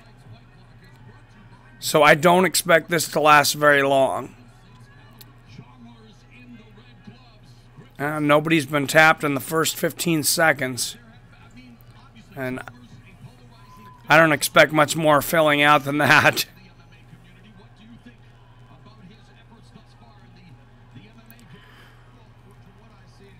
Leg kick for Griffiths coming out of the gate. Oh, Griffiths goes for the takedown. Nice job by Chalmers of standing right back up. You know, he's working very hard, and his reputation's got to kind of work against him. That of Aaron Chalmers. And he's going for a guillotine. He might have a guillotine here. Ash Griffiths coming in for that takedown, leaving his neck a little exposed there. He doesn't have a guillotine there, though. Oh, very good takedown defense there from Aaron Chalmers, but Ash Griffiths finally gets it. Ash Griffiths had the takedown, and he threw the sweep in there. Chalmers was still able to counter it, but the momentum brought him down to the ground. Ash Griffiths seems he seems bound, determined to shove his... Oh, beautiful knee to the head from Ash Griffiths. Oh, and Aaron Chalmers, left hook, right hand. Beautiful exchange. Both guys hurt. Both guys landed big shots in the span of about 15 seconds. And Aaron Chalmers, he's got this guillotine in pretty deep here. He's leaning back with all his weight. And Ash Griffith is completely out, and Aaron Chalmers drops him to the ground like a dead body.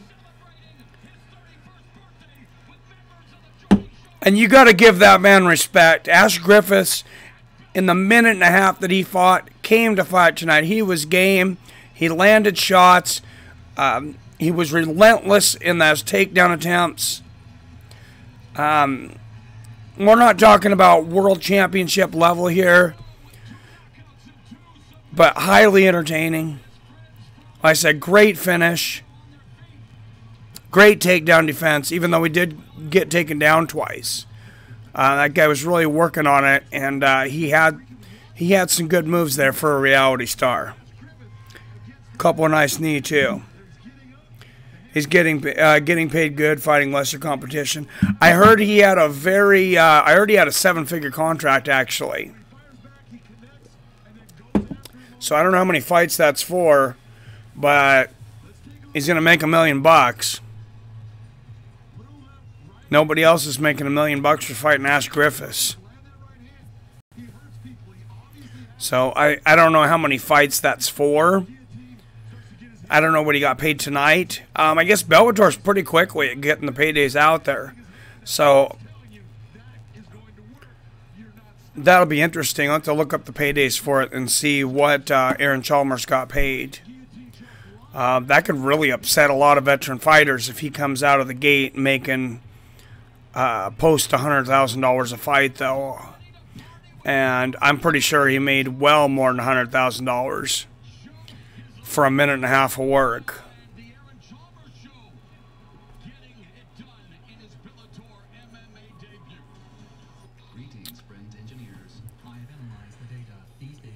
But, I mean, he put a lot together there. He put together some beautiful shots. He took some shots. He got a great guillotine choke, although I said Ash Griffiths seemed to be bound determined to throw his head in there for a guillotine choke. The only thing he's more relentless about than trying to get the takedown is trying to shove his neck directly into the armpit of his opponent. Not surprising, that's the third time he's been submitted.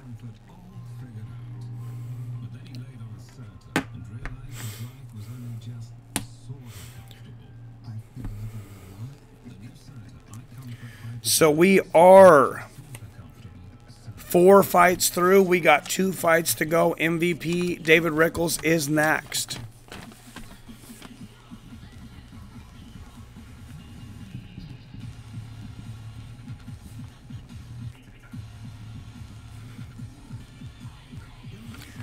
I'm writing some notes here. If you wonder what's going on with my Bellator results videos tonight, if you watch this, you can watch my results videos again, but it's just going to be letting everybody know who won all these matches and kind of what happened, and it'll be kind of another loop like what was going on today.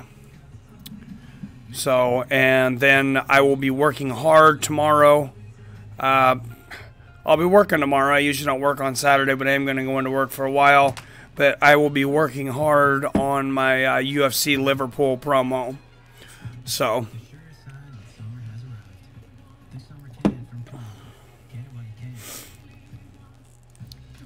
I have a feeling there's a lot of English fighters on that are highly skilled fighters, well known in the UK that I'm not as familiar with, like that Chile card. On that Chile card, not a lot of fighters that we recognize. Honestly, outside of the main event, there wasn't much of anybody, and it ended up being a very good card because they get all the locals. And that's what happens when they go to Canada. Brazil, there's already a lot of well-known fighters. And when they go to Russia, it's just going to be that much crazier. September 15th, finally go to Russia. My 40th birthday, and I will be spending it with you fine sons of bitches for UFC Moscow. So you better tune in and buy me a beer for my birthday, goddammit. You like to be in control, especially when it comes to important stuff. No, I appreciate y'all being here, especially since I know a lot of you already know who won the match earlier. Good news. Some of these matches, or what happened. It's kind of like being, which is probably better for everyone. But at least if you were on Paramount right before this, you got to see the Creed movie, and that's always a good movie. I think that I think it fits in well in the Rocky series.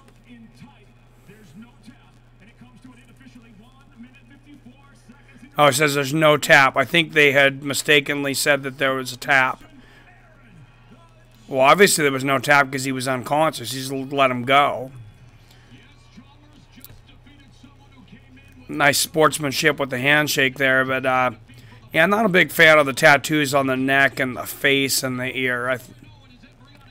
I would say keep it below the neck, but who am I to judge? It just looks strange to me. But obviously he's not trying to impress me. I like the arm and chest tattoos though.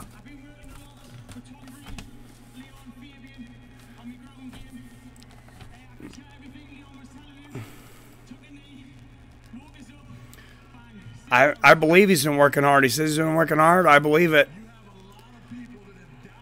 You know, no matter what he's done in the past, no matter what he's done in television, if he puts the skills out there, if he puts great performances on, he deserves to be in the cage.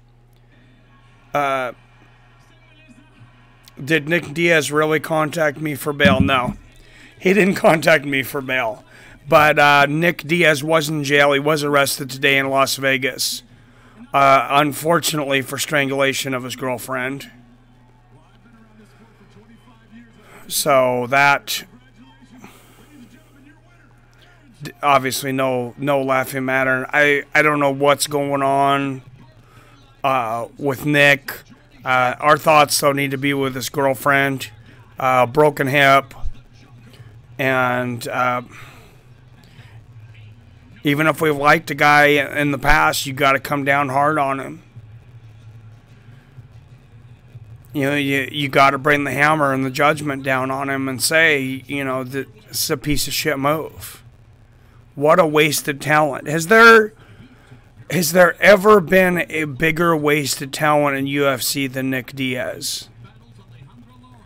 I mean, a guy that could have beaten anybody between 155 and 205 pounds, just about anybody on any given night. You know, couldn't stop smoking weed. Then, you know, this, okay, let's go ahead and smoke weed. We won't test you out of competition. Can't follow the rules to stay within the whereabouts rules. Gets suspended again. Doesn't pay his taxes. You know, offered fights, and then I don't know what's going on here. I don't know if he's smoking too much weed or if he's doing some other things. You know, Nate was just in trouble himself. I had just heard something about Nate possibly going to jail for smacking some guy out of the country at another MMA event. You know, these guys have always... they've been some of my favorite fighters. And I say that before I come down and drop the hammer on him. What a son of a bitch. You beat up a woman, you're not a man.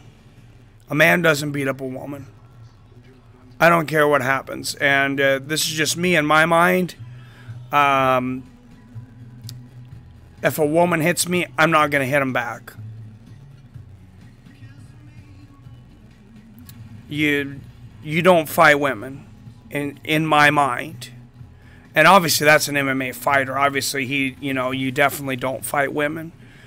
But I mean, that's just my thing. I've had women slap me or try to slap me or try to punch me, and I've kind of just put my arm up and kind of laugh. They get really pissed when you laugh too. I'll say that.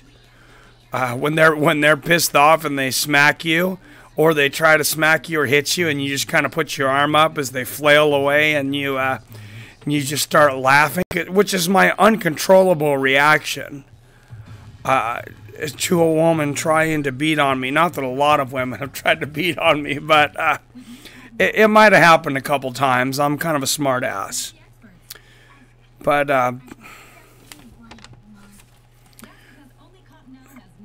you know, we got to judge him fairly, and we got to judge him like we would judge anybody else. Even though I know we've been a fan of him, we got to call him out. It's a piece of shit move. And if he strangled her, broke her hip, I mean, he could have killed her. He's looking at first-degree felony. This is a guy that just got $1 million to fight Anderson Silva. Would have made millions of dollars to fight Tyron Woodley. And they would have given him that shot in a second. After not fighting for almost 3 years, he could have walked right into a title shot. And they would have given it to him. And we all know it. He probably could have gotten a rematch with GSP.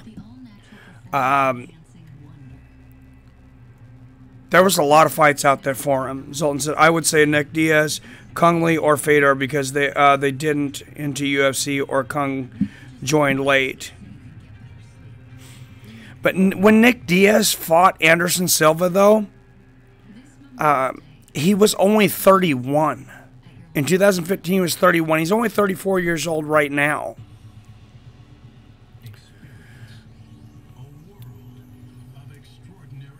I mean, he's still got... He should be physically in his prime right now. And he should have been enjoying his prime the last 3 years. From 31, basically a 31 to 38 or so. About 7 years, 30 to 38, about 7, 8 years of your prime. He sat it out. He sat out 3 years, and now he's going to jail. Now most likely he's going to jail. I'm interested to see how Dana responds to this with the new ABC ESPN deal. We all know ESPN can get pretty political on some things. They definitely don't want a fighter representing them that has a felony charge, you know, a domestic violence charge. Don't be surprised if the UFC just out and out cuts him and says we want nothing to do with Nick Diaz. And at the end of the day, what do you lose? The guy hasn't fought in 3 years. He says he doesn't want to fight. He's a constant shit talker. He brings attention to the UFC. One thing about it I will say about both the Diaz brothers is they bring attention to the UFC without the UFC having to pay them. Because they're entertaining outside of the cage. Other than that, though, I don't have anything good to say about Nick Diaz right now. I mean, I'm not saying I want him to kill himself in prison or anything like that, but our thoughts should really be with his girlfriend. That was just assaulted by one of the most dangerous 170-pound, 180-pound men on the planet. I don't know all the details, but like I said, I know it was enough that they went to his house to arrest him for strangulation and a broken hip.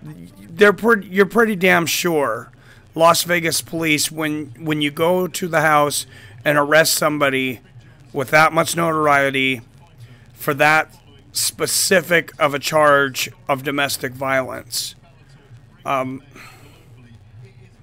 you know something. You're pretty damn sure. And I don't think she choked herself. So, where we go from here, I am curious what Nate Diaz has to say about it. Probably not much of anything. I imagine he's pretty quiet about it. That is his brother. I don't know what I would do if that was my brother. Yeah, I do. Honestly, I would call him out. But that's just... And I don't know. We'll see what Nate does. We'll give him a chance to, to say what he says. And I'm not saying that he has a responsibility to call him out. But that's what I would do if it was my brother. And I probably wouldn't so much call him out personally, except as to smack him around in private. And say, what the fuck is your problem?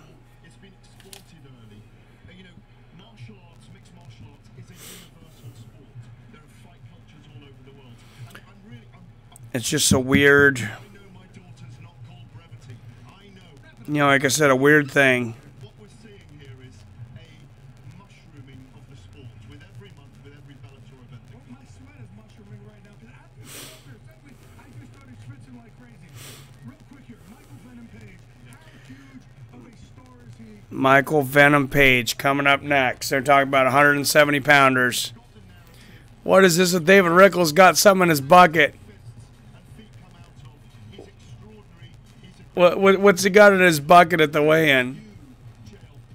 Is that a sponge? He's always got something fun and entertaining. I love David Rickles. That guy is entertaining. Since the fight's free, couldn't you show it? No, because they're on Paramount Network.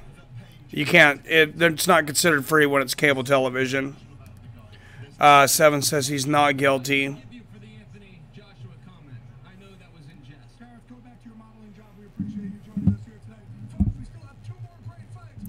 Well, I mean, I don't know. Are you being serious, 7?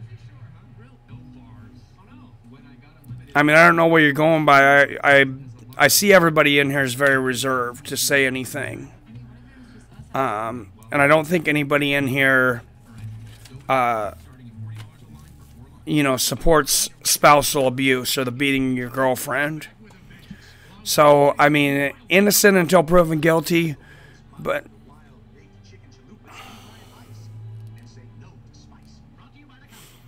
I guess I would like to hear more of what happened. I do have my wife, her stepbrother. He dated a lady who was very, very, very crazy.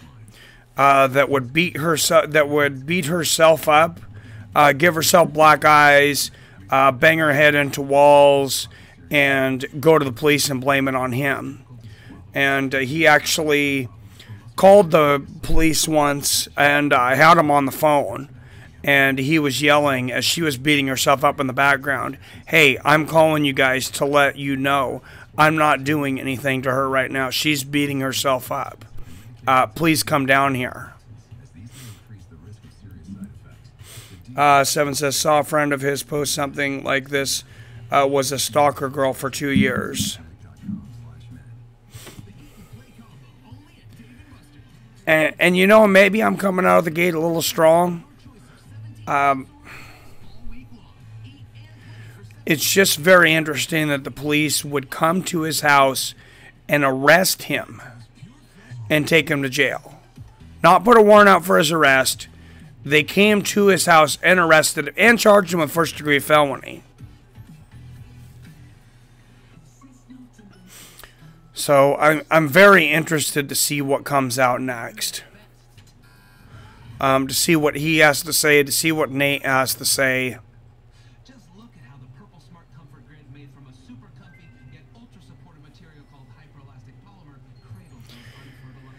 You gotta be careful when you're a fighter, though. And if a girl attacks you, you can't do anything. In my mind, like I've said, if a girl attacks you, you can't do anything anyways. If you're a guy,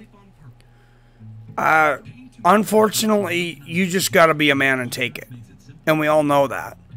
Now, if a woman's trying to shoot you or she's trying to stab you, for God's sakes, try to grab the gun, try to grab the knife.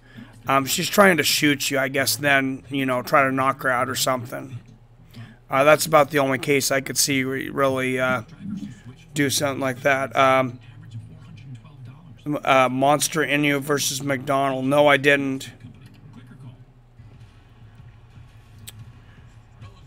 What was that on Senegal versus Monster Inu versus McDonald? Is that kickboxing?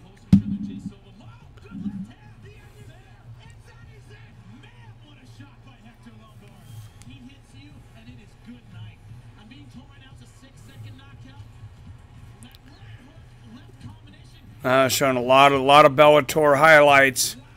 And Hector Lombard, one of the highlights they're showing there. I wouldn't be surprised if Hector Lombard is on his way back to Bellator soon. I think that'd be a good move for him, honestly. Right now. Getting towards the end of his career. He did a lot better job in Bellator. That annoying USADA in UFC kind of seemed to get in the way a little bit.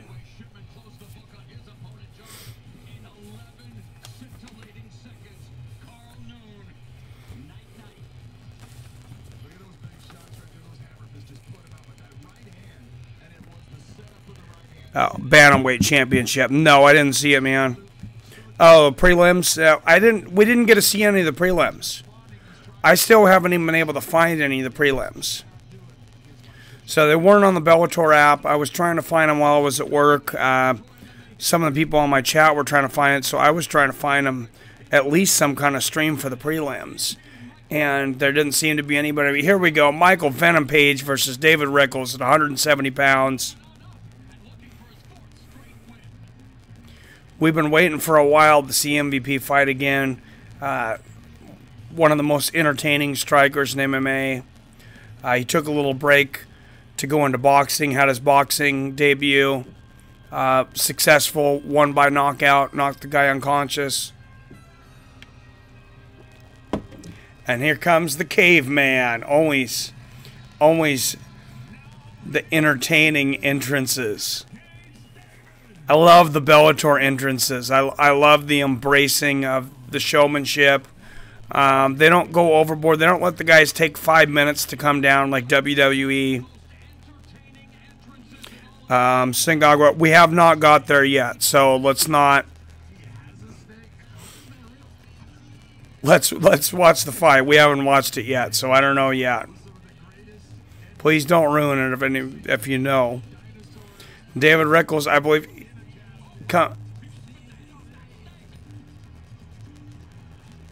I don't think that was a real snake. I said he bit the head off a snake and threw it into the crowd, but I'm pretty sure that wasn't a real snake. But you never know.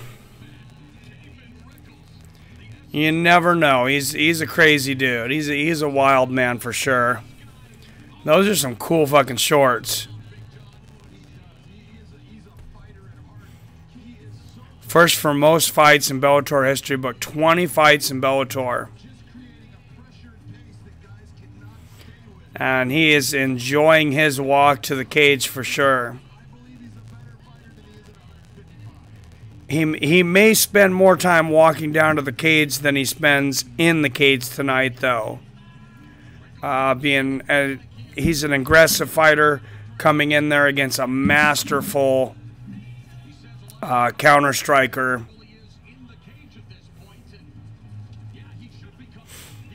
You know, that can be a recipe for disaster for sure.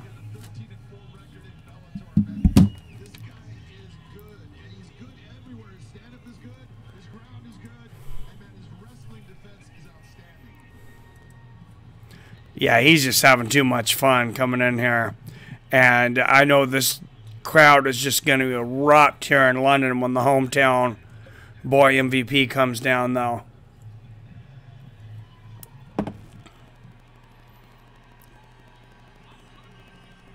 They love this man here. And we love watching him fight all over the world, but this is a hometown guy. This is maybe like a Conor McGregor Ireland kind of thing almost.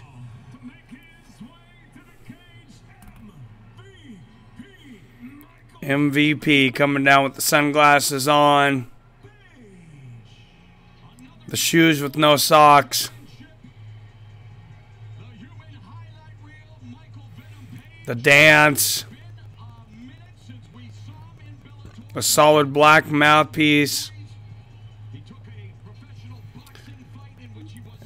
A combination of showmanship and intimidation.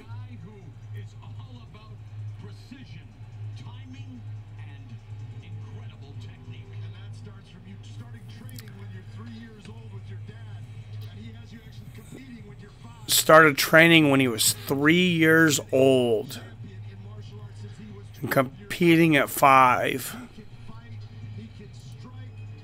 That is wild.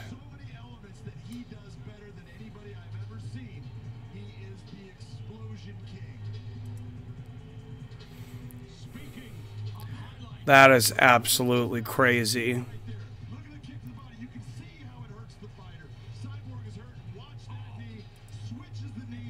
Oh, they're showing that brutal knee against Cyborg Santos. Broke his orbital bone in his eye. 2016 knockout of the year, as I just said, that was one of the most brutal knees I've ever seen. And I've seen a lot of fights.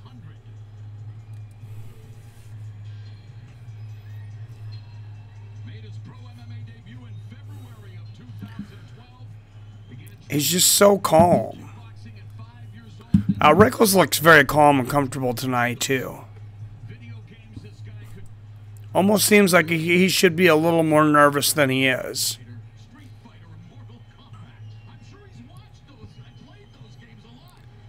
Especially Rickles.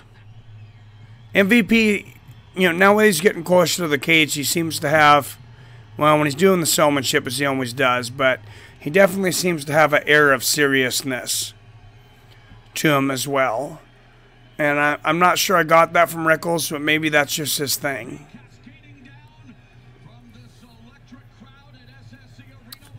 I don't see how you can get inside the cage and not have a little bit of fear, though.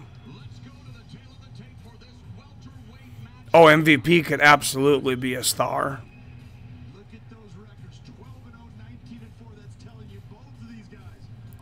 He is a star in England, and you know, a lot of people have been impatiently waiting to see him fight again.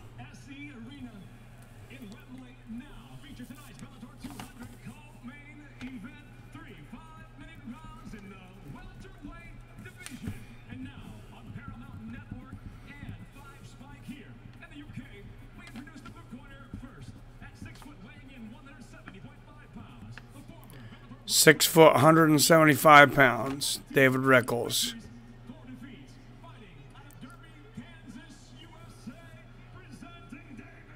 Wait, did they say 175?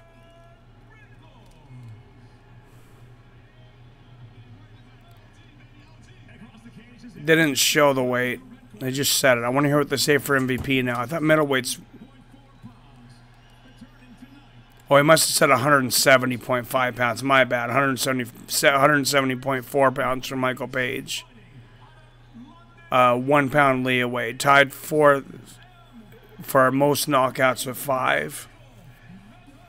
That just shows you how young Bellator still is. And they've had 200 events. But UFC's obviously had a lot more. They've had fighters that have been around for a lot longer. All those fight nights and everything. Bellator's had a lot of events in a short amount of time, though. And they used to do that weekly tournament.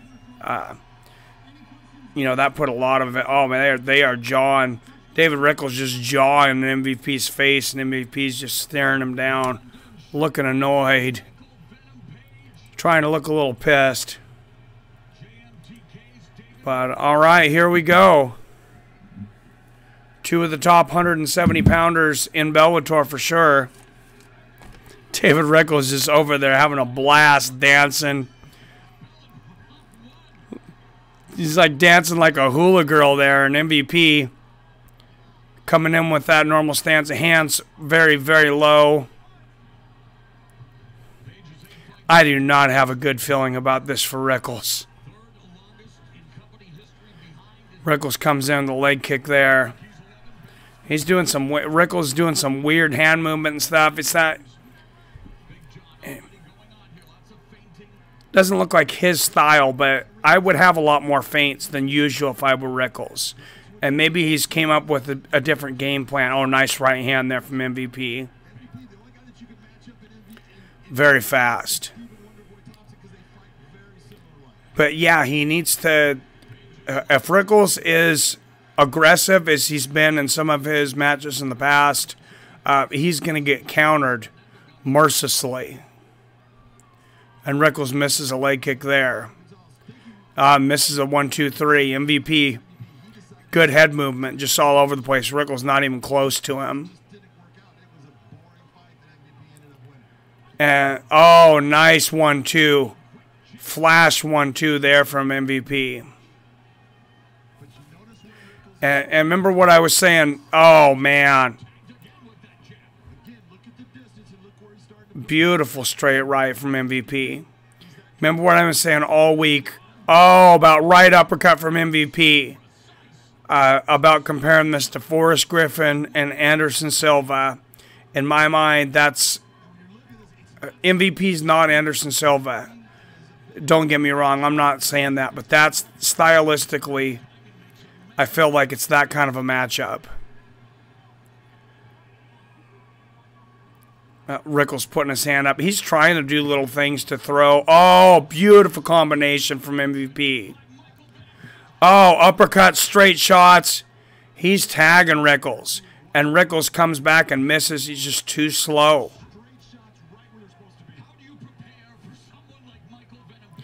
And when I said Venom, he's bigger, he's stronger, he's faster.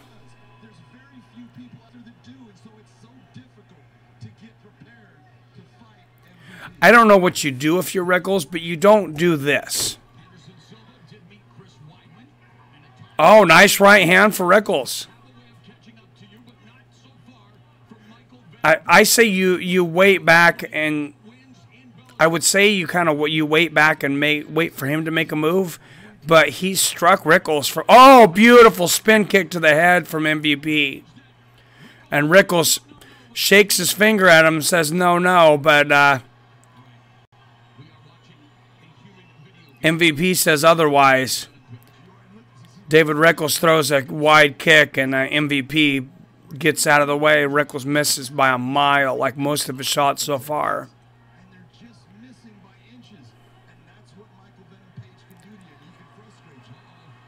Oh, MVP. He's putting on a show, doing the dancing, doing the showboating here. Both fighters doing a lot of showboating. And an entertaining amount of showboating, though.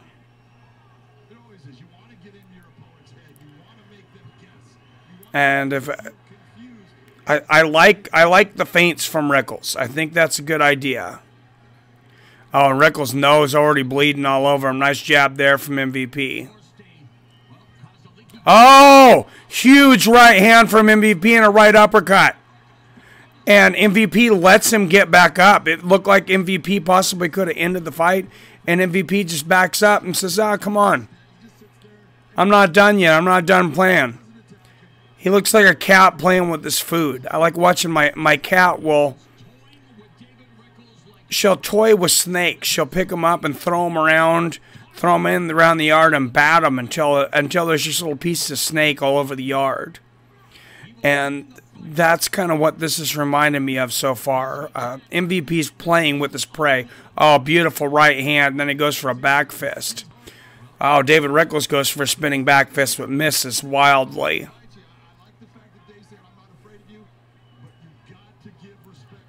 Oh, another big right hand for MVP. And MVP mocks David Rickles.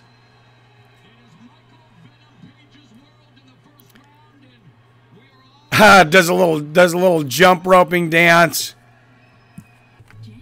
Great first round for MVP. Wow. What's up, comedic genius? What the hell took you so damn long?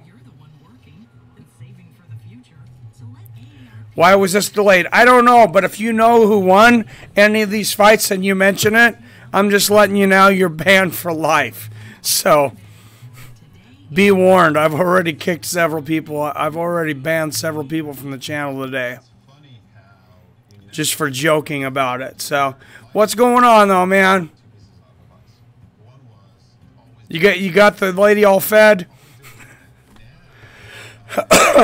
I don't know why this was delayed though. This is ridiculous. I know why it was delayed on a Friday, I guess, because people are at work. But why not just have it on a Saturday? UFC is in England this weekend too. They're in Liverpool, and they're having it on a Sunday. I'm going to be streaming at 8 a.m. Pacific on Sunday, the Liverpool card, and I'm fine with that. I didn't see it was out with the family. All right. Yeah, I didn't see any of it. I couldn't even see the undercard because, as far as I know, we didn't even get the undercard here in the States.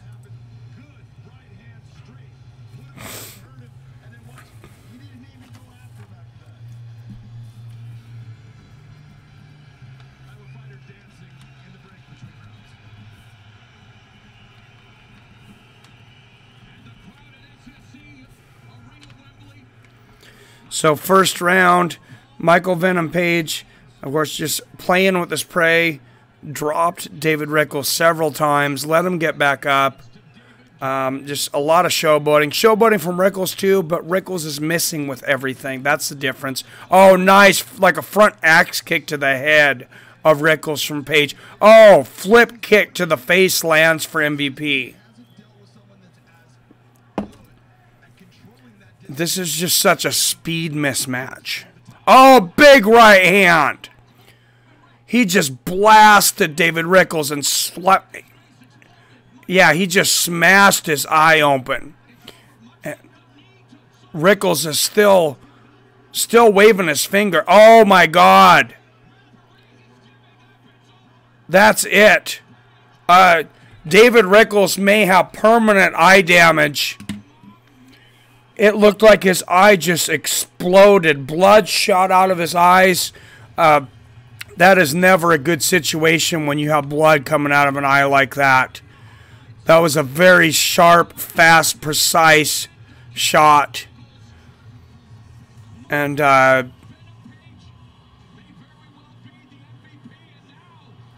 hope that doesn't end up being the last fight for David Rickles.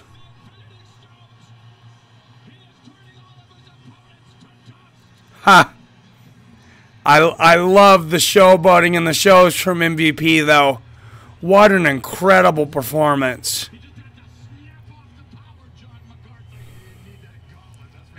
All you can eat like 300 in the Undead Army. We put them to the test, says Genius. All right, you put them out of business, Genius. You got a Golden Corral where you're at. You got to take the old lady to the Golden Corral. At least get some steak. You're gonna do the all-you-can-eat thing. Well, he had enough because I think he probably broke his eye socket. It was from that shot, that right hand.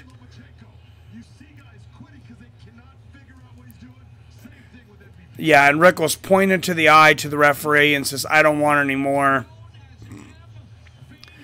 That was not about David Rickles not wanting to fight anymore. I have a feeling that was David Rickles saying something just happened to my eye that I don't understand. And I'm guessing, I mean, he's a tough son of a bitch, but I'm guessing he probably can't see. He might be worried about some permanent eye damage. And as entertained as I am by MVP's performance, I really hope David Rickles is okay. Seems like a great guy. You know, he's been a great advocate for Bellator, great star for them over the years. I just hope he's okay. But no surprises here for me. I said David Rickles, you know, I don't want to say I told you so, but you can go back and watch my promo. What did I say? MVP, bigger, stronger, faster, counterpuncher, David Rickles, horrible matchup. I said it would be a first-round knockout.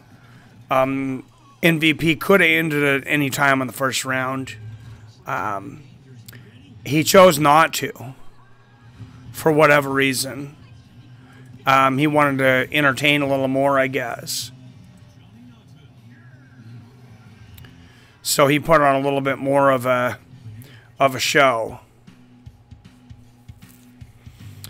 But I was highly entertained. Like I said, as long as David Rickles is okay, everything's good. And I really hope he is. Because he just seems like one of those good, really good guys in MMA. But for those of you who weren't here earlier, we started this out with Linton Vassell versus Phil Davis. Phil Davis, an incredible head kick knockout, third round against Linton Vassell.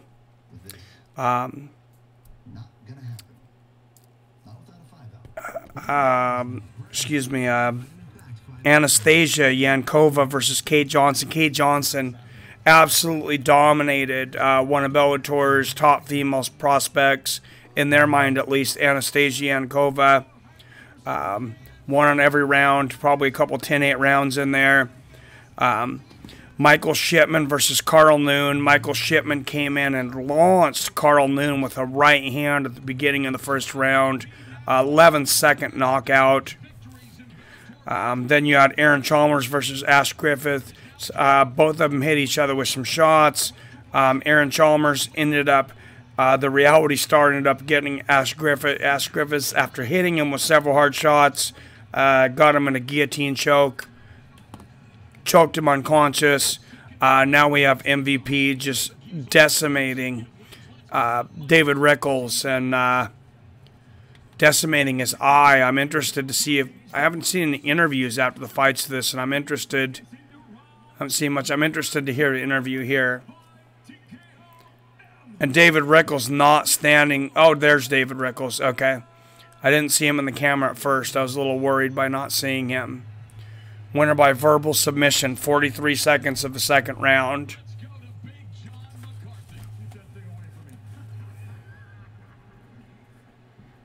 You are so explosive. You cover distance so fast, and you frustrate guys. Wow. Who is next for MVP? I know we just had a tough match against John Fitch, but I really want to see MVP fight Paul Daly. Stylistically, I think it's a great match. Paul Daly's an incredible striker. MVP's an incredible striker.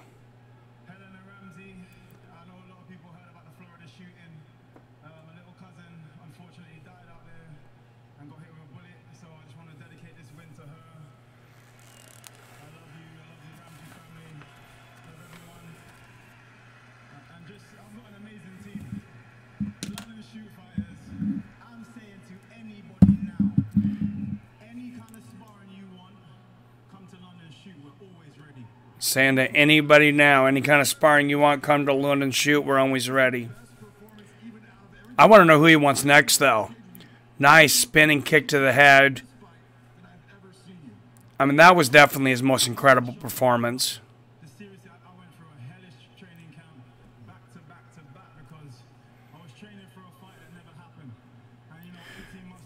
But I gotta say, what did I say? I said this fight reminds me of Anderson Silva versus Forrest Griffin. And I feel like I just watched Anderson Silva versus Forrest Griffin too. And I don't say that because I'm some kind of genius. I'm trying to, toot my own horn here. But I'm trying to show you guys to watch patterns in fighting and make the point that styles make fights. When you have somebody who's such an incredibly precise counterpuncher and another person that's so incredibly aggressive and just that much slower. MVP's just so much more athletic, I believe, than David Rickles.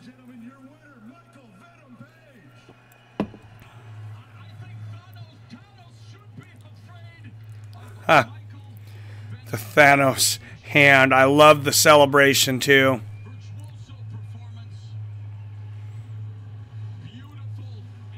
What a showman and great star for Bellator.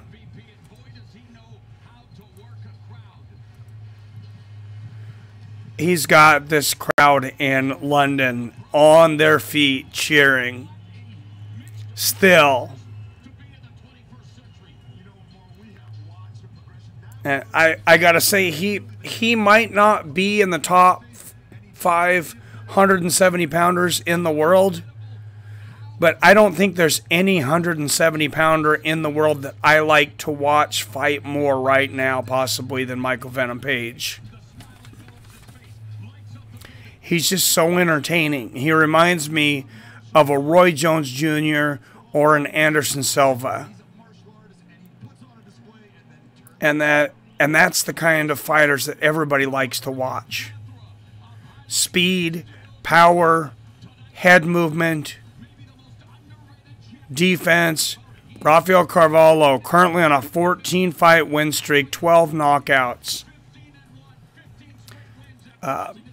This guy is the real deal. Currently on a 6-fight win streak, Gegard Mousasi, 4 knockouts. One of those against Chris Weidman, by the way. One of them against Uriah Hall. Talis Latis, I believe. And I can't remember what the 4th one was, but yeah, he's on a hell of a streak. And that makes it all the more surprising that he left the UFC. I don't know why they didn't throw a lot more money in him or what exactly the deal was. I imagine it probably had something to do with sponsorships. I don't know, Dutch guy was supposed to get Gegard Mousasi on to interview eventually, and Dutch guy, for those of you that weren't in on the stream recently, he is out of the hospital. He's in a rehabilitation center. It's the top rehabilitation center in the Netherlands, and he's in there with a lot of other athletes. Of course, him being a professional kickboxer in the past, and him keeping his body in such good shape has helped his recovery be speedier than it would have been. But he's still in a lot of pain. Broke almost every one of his fingers, his ribs.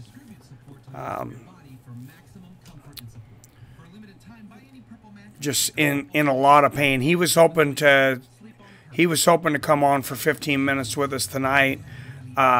He's been in so much pain, it's hard. I get some emails out of me. He says it hurts to even type to email. So even though he is doing quite a bit better, he's in a ton of pain. And I'm glad he's on the rehabilitation side of things, but it looks like it's going to be a pretty long rehabilitation. So obviously he was in a bad car accident. I don't know exactly what he was doing, but please, I know you guys hear it all the time, but please don't text and drive. Don't check your Facebook or watch your videos on your phone while you're driving. I know you probably think you're immune to it. Traffic can stop in a second. In an absolute second. I'll tell you, I had one of the scares of my life not that long ago. I was on my way to the studio when I was filming with Ryan the Savage on our Mike Reviews It All channel, one of our videos. I think actually both of them with Ryan the Savage and Garth the Cosmos. And I was going down a pretty busy street in downtown Everett, but I had a green light. And I was going through, and I looked down for a second. I wasn't looking down at my phone. Luckily, I wasn't going very fast.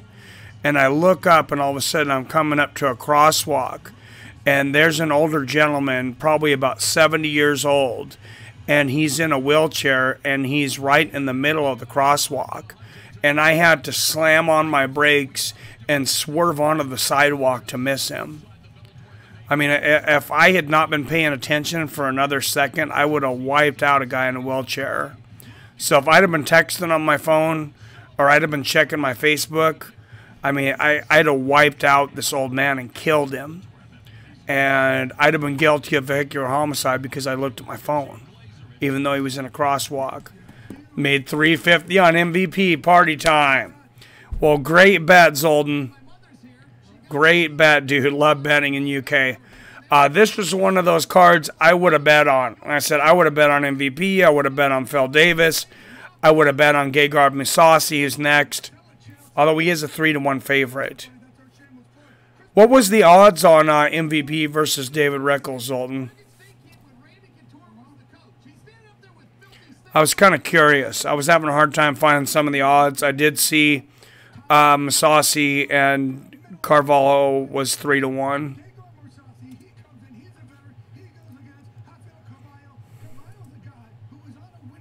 Yeah, there's no betting here in the States. Sports betting, unfortunately. I think that's about to change.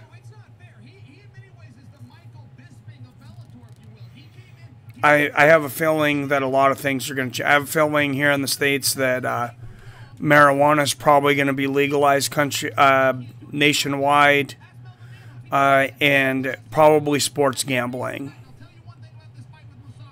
I mean, I don't think it's a coincidence that you have sports teams, professional sports teams, starting to move to Las Vegas. Main event yet? The main event is next, man. They are just doing a little bit of hype talk. Jay Glazier and Chael Sonnen here.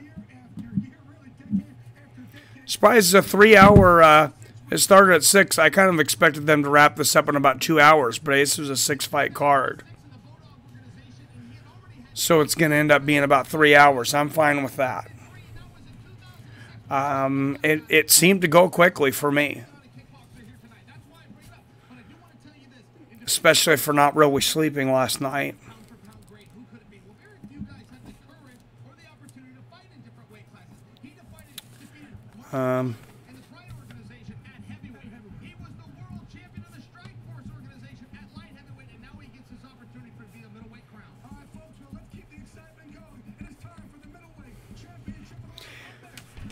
Middleweight championship of the world right here. Rumor is Rafael Carvalho is being recruited by the UFC.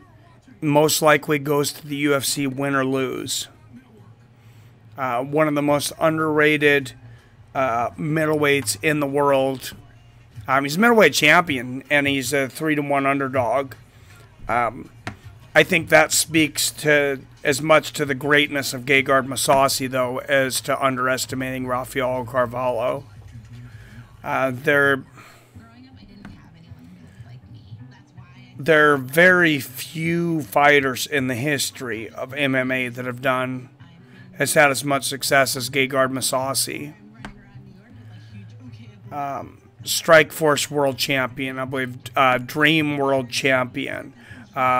He was knocking on the door of a UFC title shot when he jumped ship. And I believe tonight he becomes a Bellator champion. Bellator signed, they've signed some good people from the UFC. And Strikeforce never really had to steal the people. But I'm kind of wondering when is Bellator going to really start competing? This is one of their better cards. On paper, this is one of their better cards. But I've never felt about Bellator like I felt about Strikeforce or Pride. That they were a serious competition to the UFC. Strikeforce, obviously a lot of their champions came to the UFC and were very successful. Same thing in Pride, when the UFC, they bought those guys out. Dana said it's been a few years, but they asked him if he had an interest in buying Bellator. And he said, why? They have nothing I want. So that was, they've got a lot of guys past their prime. They got Rampage Jackson past his prime. Vanderlei Silva past his prime. Mirko Krokop probably way past his prime.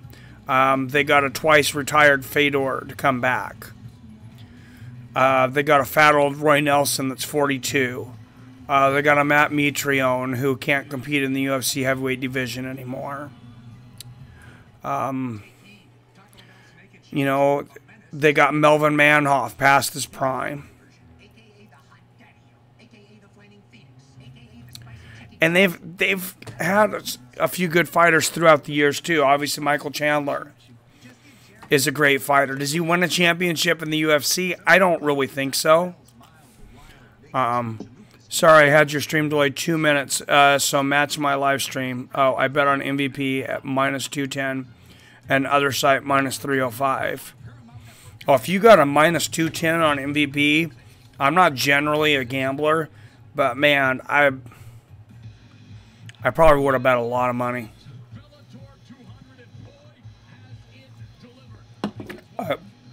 Honestly, I might have dropped 10 grand easy on MVP at -210. After analyzing that fight, I just really did not see a path to victory for David Rickles. It was kind of like the same thing with Phil Davis and Linton Vassell. Linton Vassell was a knockout artist, and Phil Davis never been fought much better fighters. And here comes Rafael Carvalho to the cage.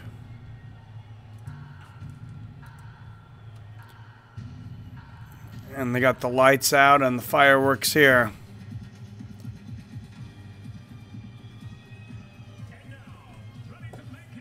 Oh, of course, Gegard Mousasi. Of course, they have to announce him first. He is the challenger.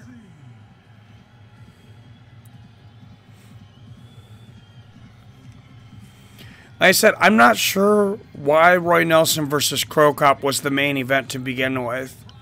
I think it's a bit anticlimactic. Former Strikeforce Dream Light Heavyweight Champion, former Dream Cage Warriors Middleweight Champion. So, two-weight, middleweight, and light heavyweight champions.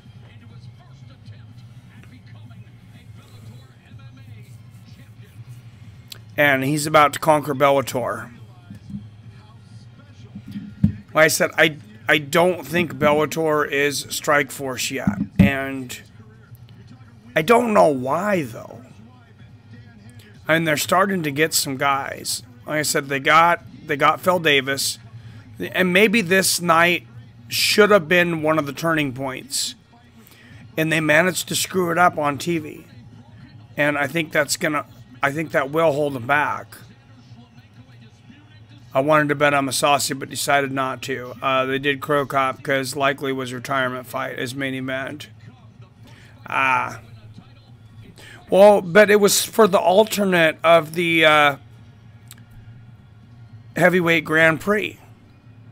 And now Roy Nelson automatically becomes an alternate again, which I'm fine with. Because like I said, I thought he should have fought a lower seed than Matt Mitrione, which should have been the #1 seed. I believe they should have, if they were going to do a tournament, I think they should have seeded it. If you're going to do a tournament, do a tournament. You're going to do a Grand Prix, do a Grand Prix. Pride of Brazil here, Rafael Carvalho.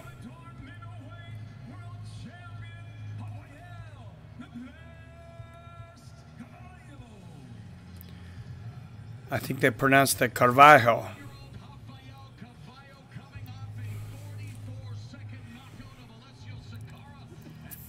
Alessio Sicaro is no joke. 43-second knockout of Alessio Sicaro. That guy was an animal back in the day.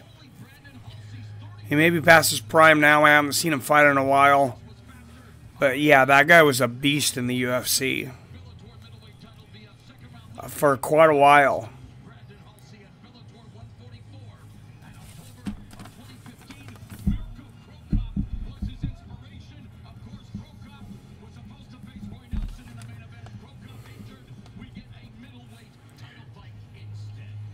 Gegard inspired by Mirko Cro Cop may end his career as great as Mirko Cro Cop.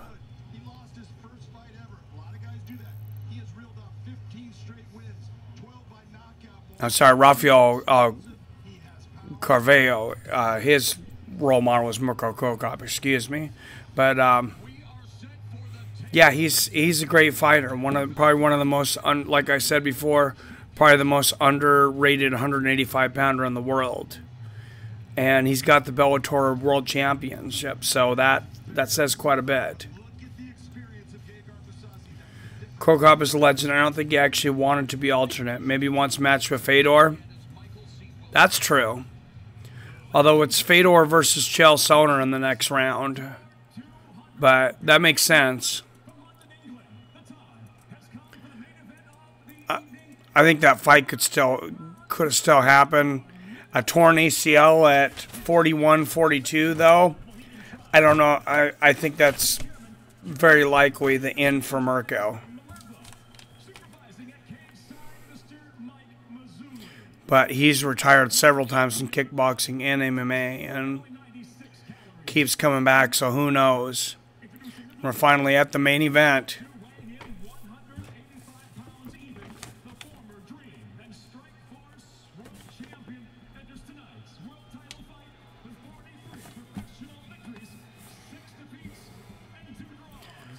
Notable wins over Dan Henderson.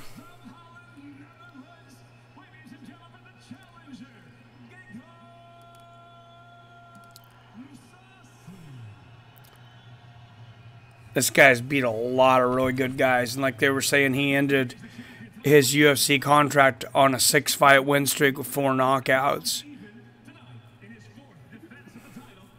Vitor Belfort, that's the other guy who's knocking out. I was trying to remember who the fourth guy was. He's struck with Brian Rogers, Melvin Manhoff through 2 fights, and Joe Schilling. See, you can bet Rafael Carvalho knows how to strike. He's been in there with some really good kickboxers. That being said, I don't think any of them is as good as Gegard Mousasi. And a complete MMA fighter. Not just a kickboxer, but definitely a very, very good kickboxer.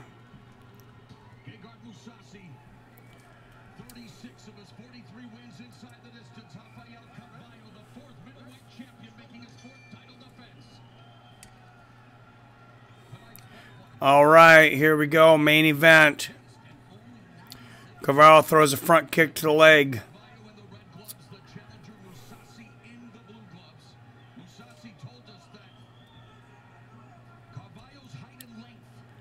Both kind of, oh, nice leg kick there from Mousasi.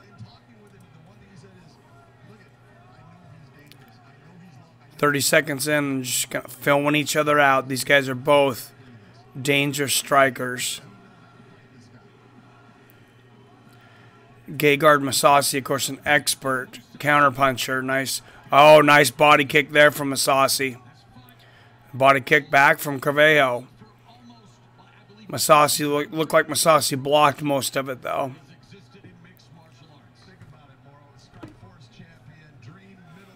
Oh, Mousasi misses with that leg kick big. Oh, Mousasi with the takedown. Slams Carvalho into the fence. Carvalho's trying to wall walk, and Mousasi hits him with a couple right hands on the way up.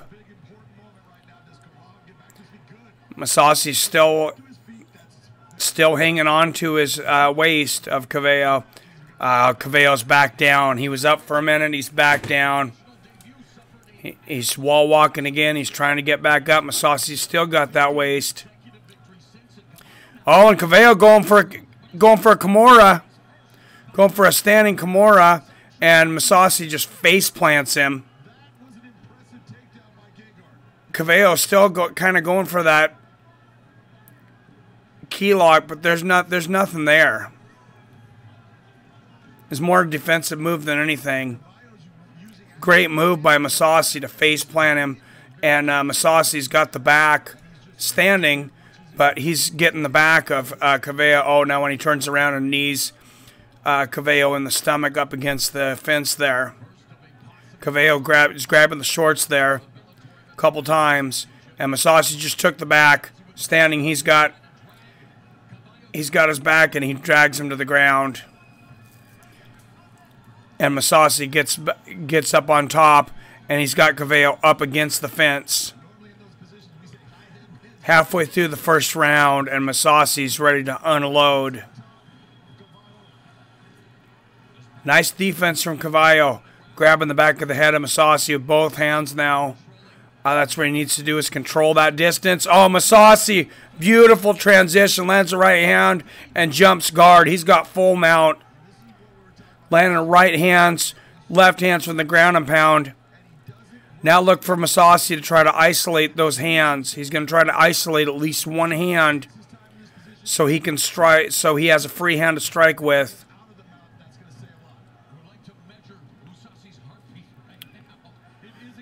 Mousasi very patient though. He's just patient to kind of pop shot from the mount for a little while. He lands a couple right hands there. Oh, yeah, always going for a neck take, and now he's got the back, and he's got the hooks in, and he's landing straight rights down. 8, 9, 10, 11, 12.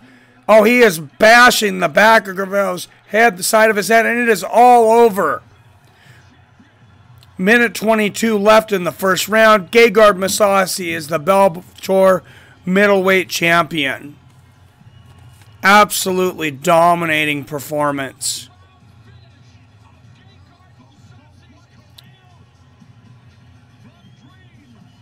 Not a performance that's, I feel, is representative of Rafael Carvalho's skill overall, but that just shows you how good Gegard Mousasi really is. And this guy could be the best in the world, not just in Bellator. Like I said, he was knocking on the door a championship fight in the UFC and could have easily beaten, he could easily beat any guy in the UFC. Any guy in the UFC at his weight, I believe, at middleweight.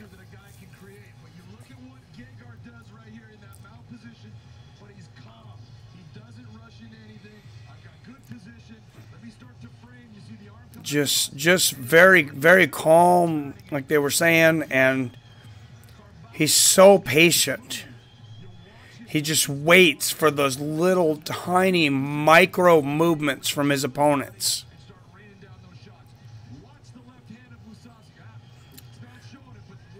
It's a different kind of inactivity from him. It's like the silence of a snake. Some guys are inactive. Mousasi is anticipative, I would say. That's how I would say it, because he waits for a second. He waits for you to make that little movement. He's making those small little adjustments. It looks like there's not anything going on, and then he explodes. And that's just the mark of a very, very high-level veteran.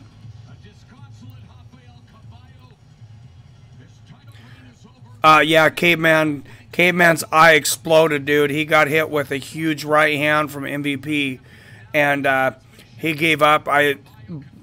Blood just shot from his eye. I think he probably had something ruptured. What's up, unemployed Mario Yamasaki? Not unemployed, not completely unemployed, I guess. What's going on, man? Gegard Mousasi just won himself a middleweight championship.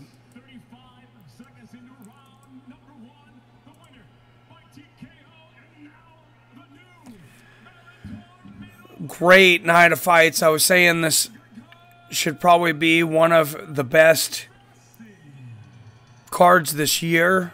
Definitely, at least on paper, for Bellator. And I think it was very good. The one thing we probably didn't see is, I guess, is a lot of really competitive fights. We saw some good finishes, though. We definitely saw some high-level MMA.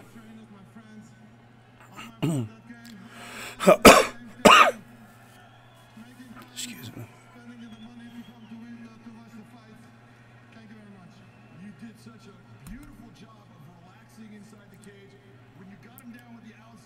Yeah, he's just so calm. His heart rate's got to be so low.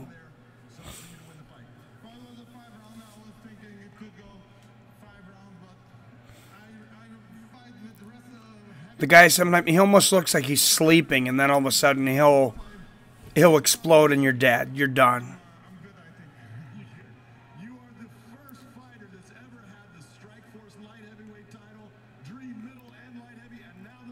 They were just saying first Strikeforce, Dream, and Bellator champion. Oh, he just called out Rory McDonald. That is a great fight. That is an incredible fight. Yeah, I don't think Caveman's a bitch, dude. I think when he got hit in the eye, something happened. Something happened on a different level that he wasn't prepared for. I think he got hit, and it was like his eye exploded. blood shot out. I think he was scared. I think he was scared of losing his sight, honestly. I think it was somewhat kind of like a Vitor Belfort, hopefully not like a Vitor Belfort Michael Bisping thing, because hopefully we don't see David Rickles wearing an eye patch now. Might have to trade in that caveman club for a, for a peg leg to match his eye patch. We hope not, but can't wait to see MVP again. I said there's a lot of great matchups that come out of this. A great night, but there's a lot of great matchups to be had. I want to see Phil Davis and Ryan Bader again. Split decision the last time they fought. I want to see Gegard Mousasi and Rory McDonald. I want to see MVP and Paul Daly. Yeah, MVP's style was definitely a lot like Wonder Boy's. And they were both, makes sense because they were both fighting and striking, at a very young age. MVP said he was striking at like 5 years old. I mean, they said he was an MMA champion at 12 years old. I know it seems like Paul Daly sucks after that performance against John Fitch. MVP would wreck him. I think MVP would probably win that fight. Paul Daly's got a lot of power. And if somebody stands and strikes with him, I still believe that Paul Daly can stand and strike with anyone. The thing with John Fitch is that was a horrible matchup. Everybody knows that Paul Daly's wrestling sucks. His wrestling just completely sucks. And I just think it would be a much different fight. I want MVP versus Wonder Boy versus Till winner. I don't think he's ready for that level yet. And I said before, I'm not quite sure that Till is ready for Wonder Boy's level. I think it's quite possible that Wonder Boy outclasses Till. That's going to be a great fucking fight. Yeah, I can't wait either, Mario. So Sunday, don't forget, I'm going to have a few videos. Probably a video tonight. Some kind of just results video for this. And then some kind of UFC Liverpool promo. And then Sunday, we're going to start streaming before 8 a.m. The prelims on FS1 start at 8 a.m. Because it's over there in London, and UFC isn't going to make us watch it on delayed tape like Bellator. I do hate that it's on a Sunday. And I got to wake up, which means I got to wake up at least by 7, because it takes me a little while to wake up and be awake. So I probably got to wake up by 7. I got to wake up by 5 and go in. I'm going into work on a Saturday. I don't have to, but I'm behind on some stuff at work. It'll make next week earlier, so I'm going to go for a few hours tomorrow. But I'll do some stuff on here. Let's wrap up the night, and at the same time, I'm going to also record this for our results video. So just give me a second. I'm going to changing some things over here in my recording.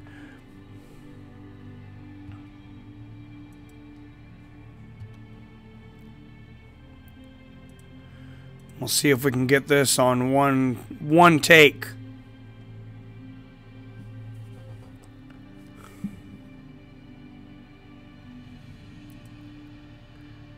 Actually, I probably won't do it on this because I'll do it on the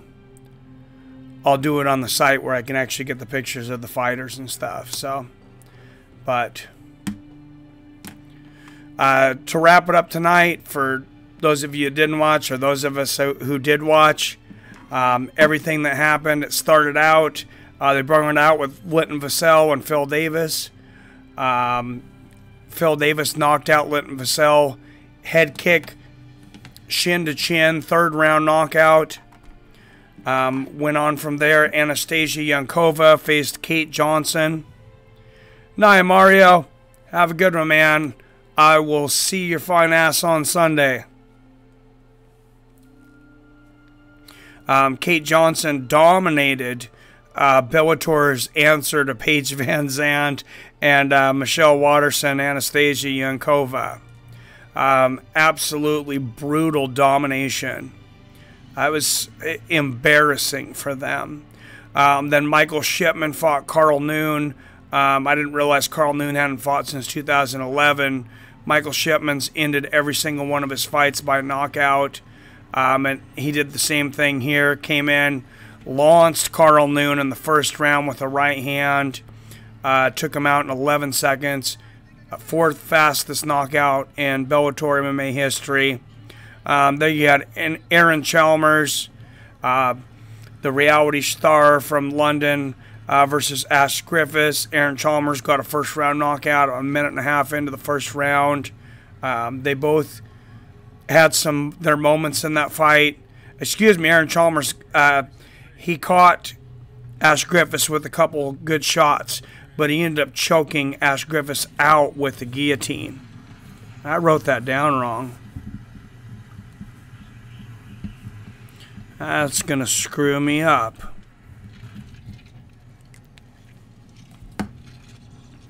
Of course, then, we moved on to the big fights, MVP versus David Rickles.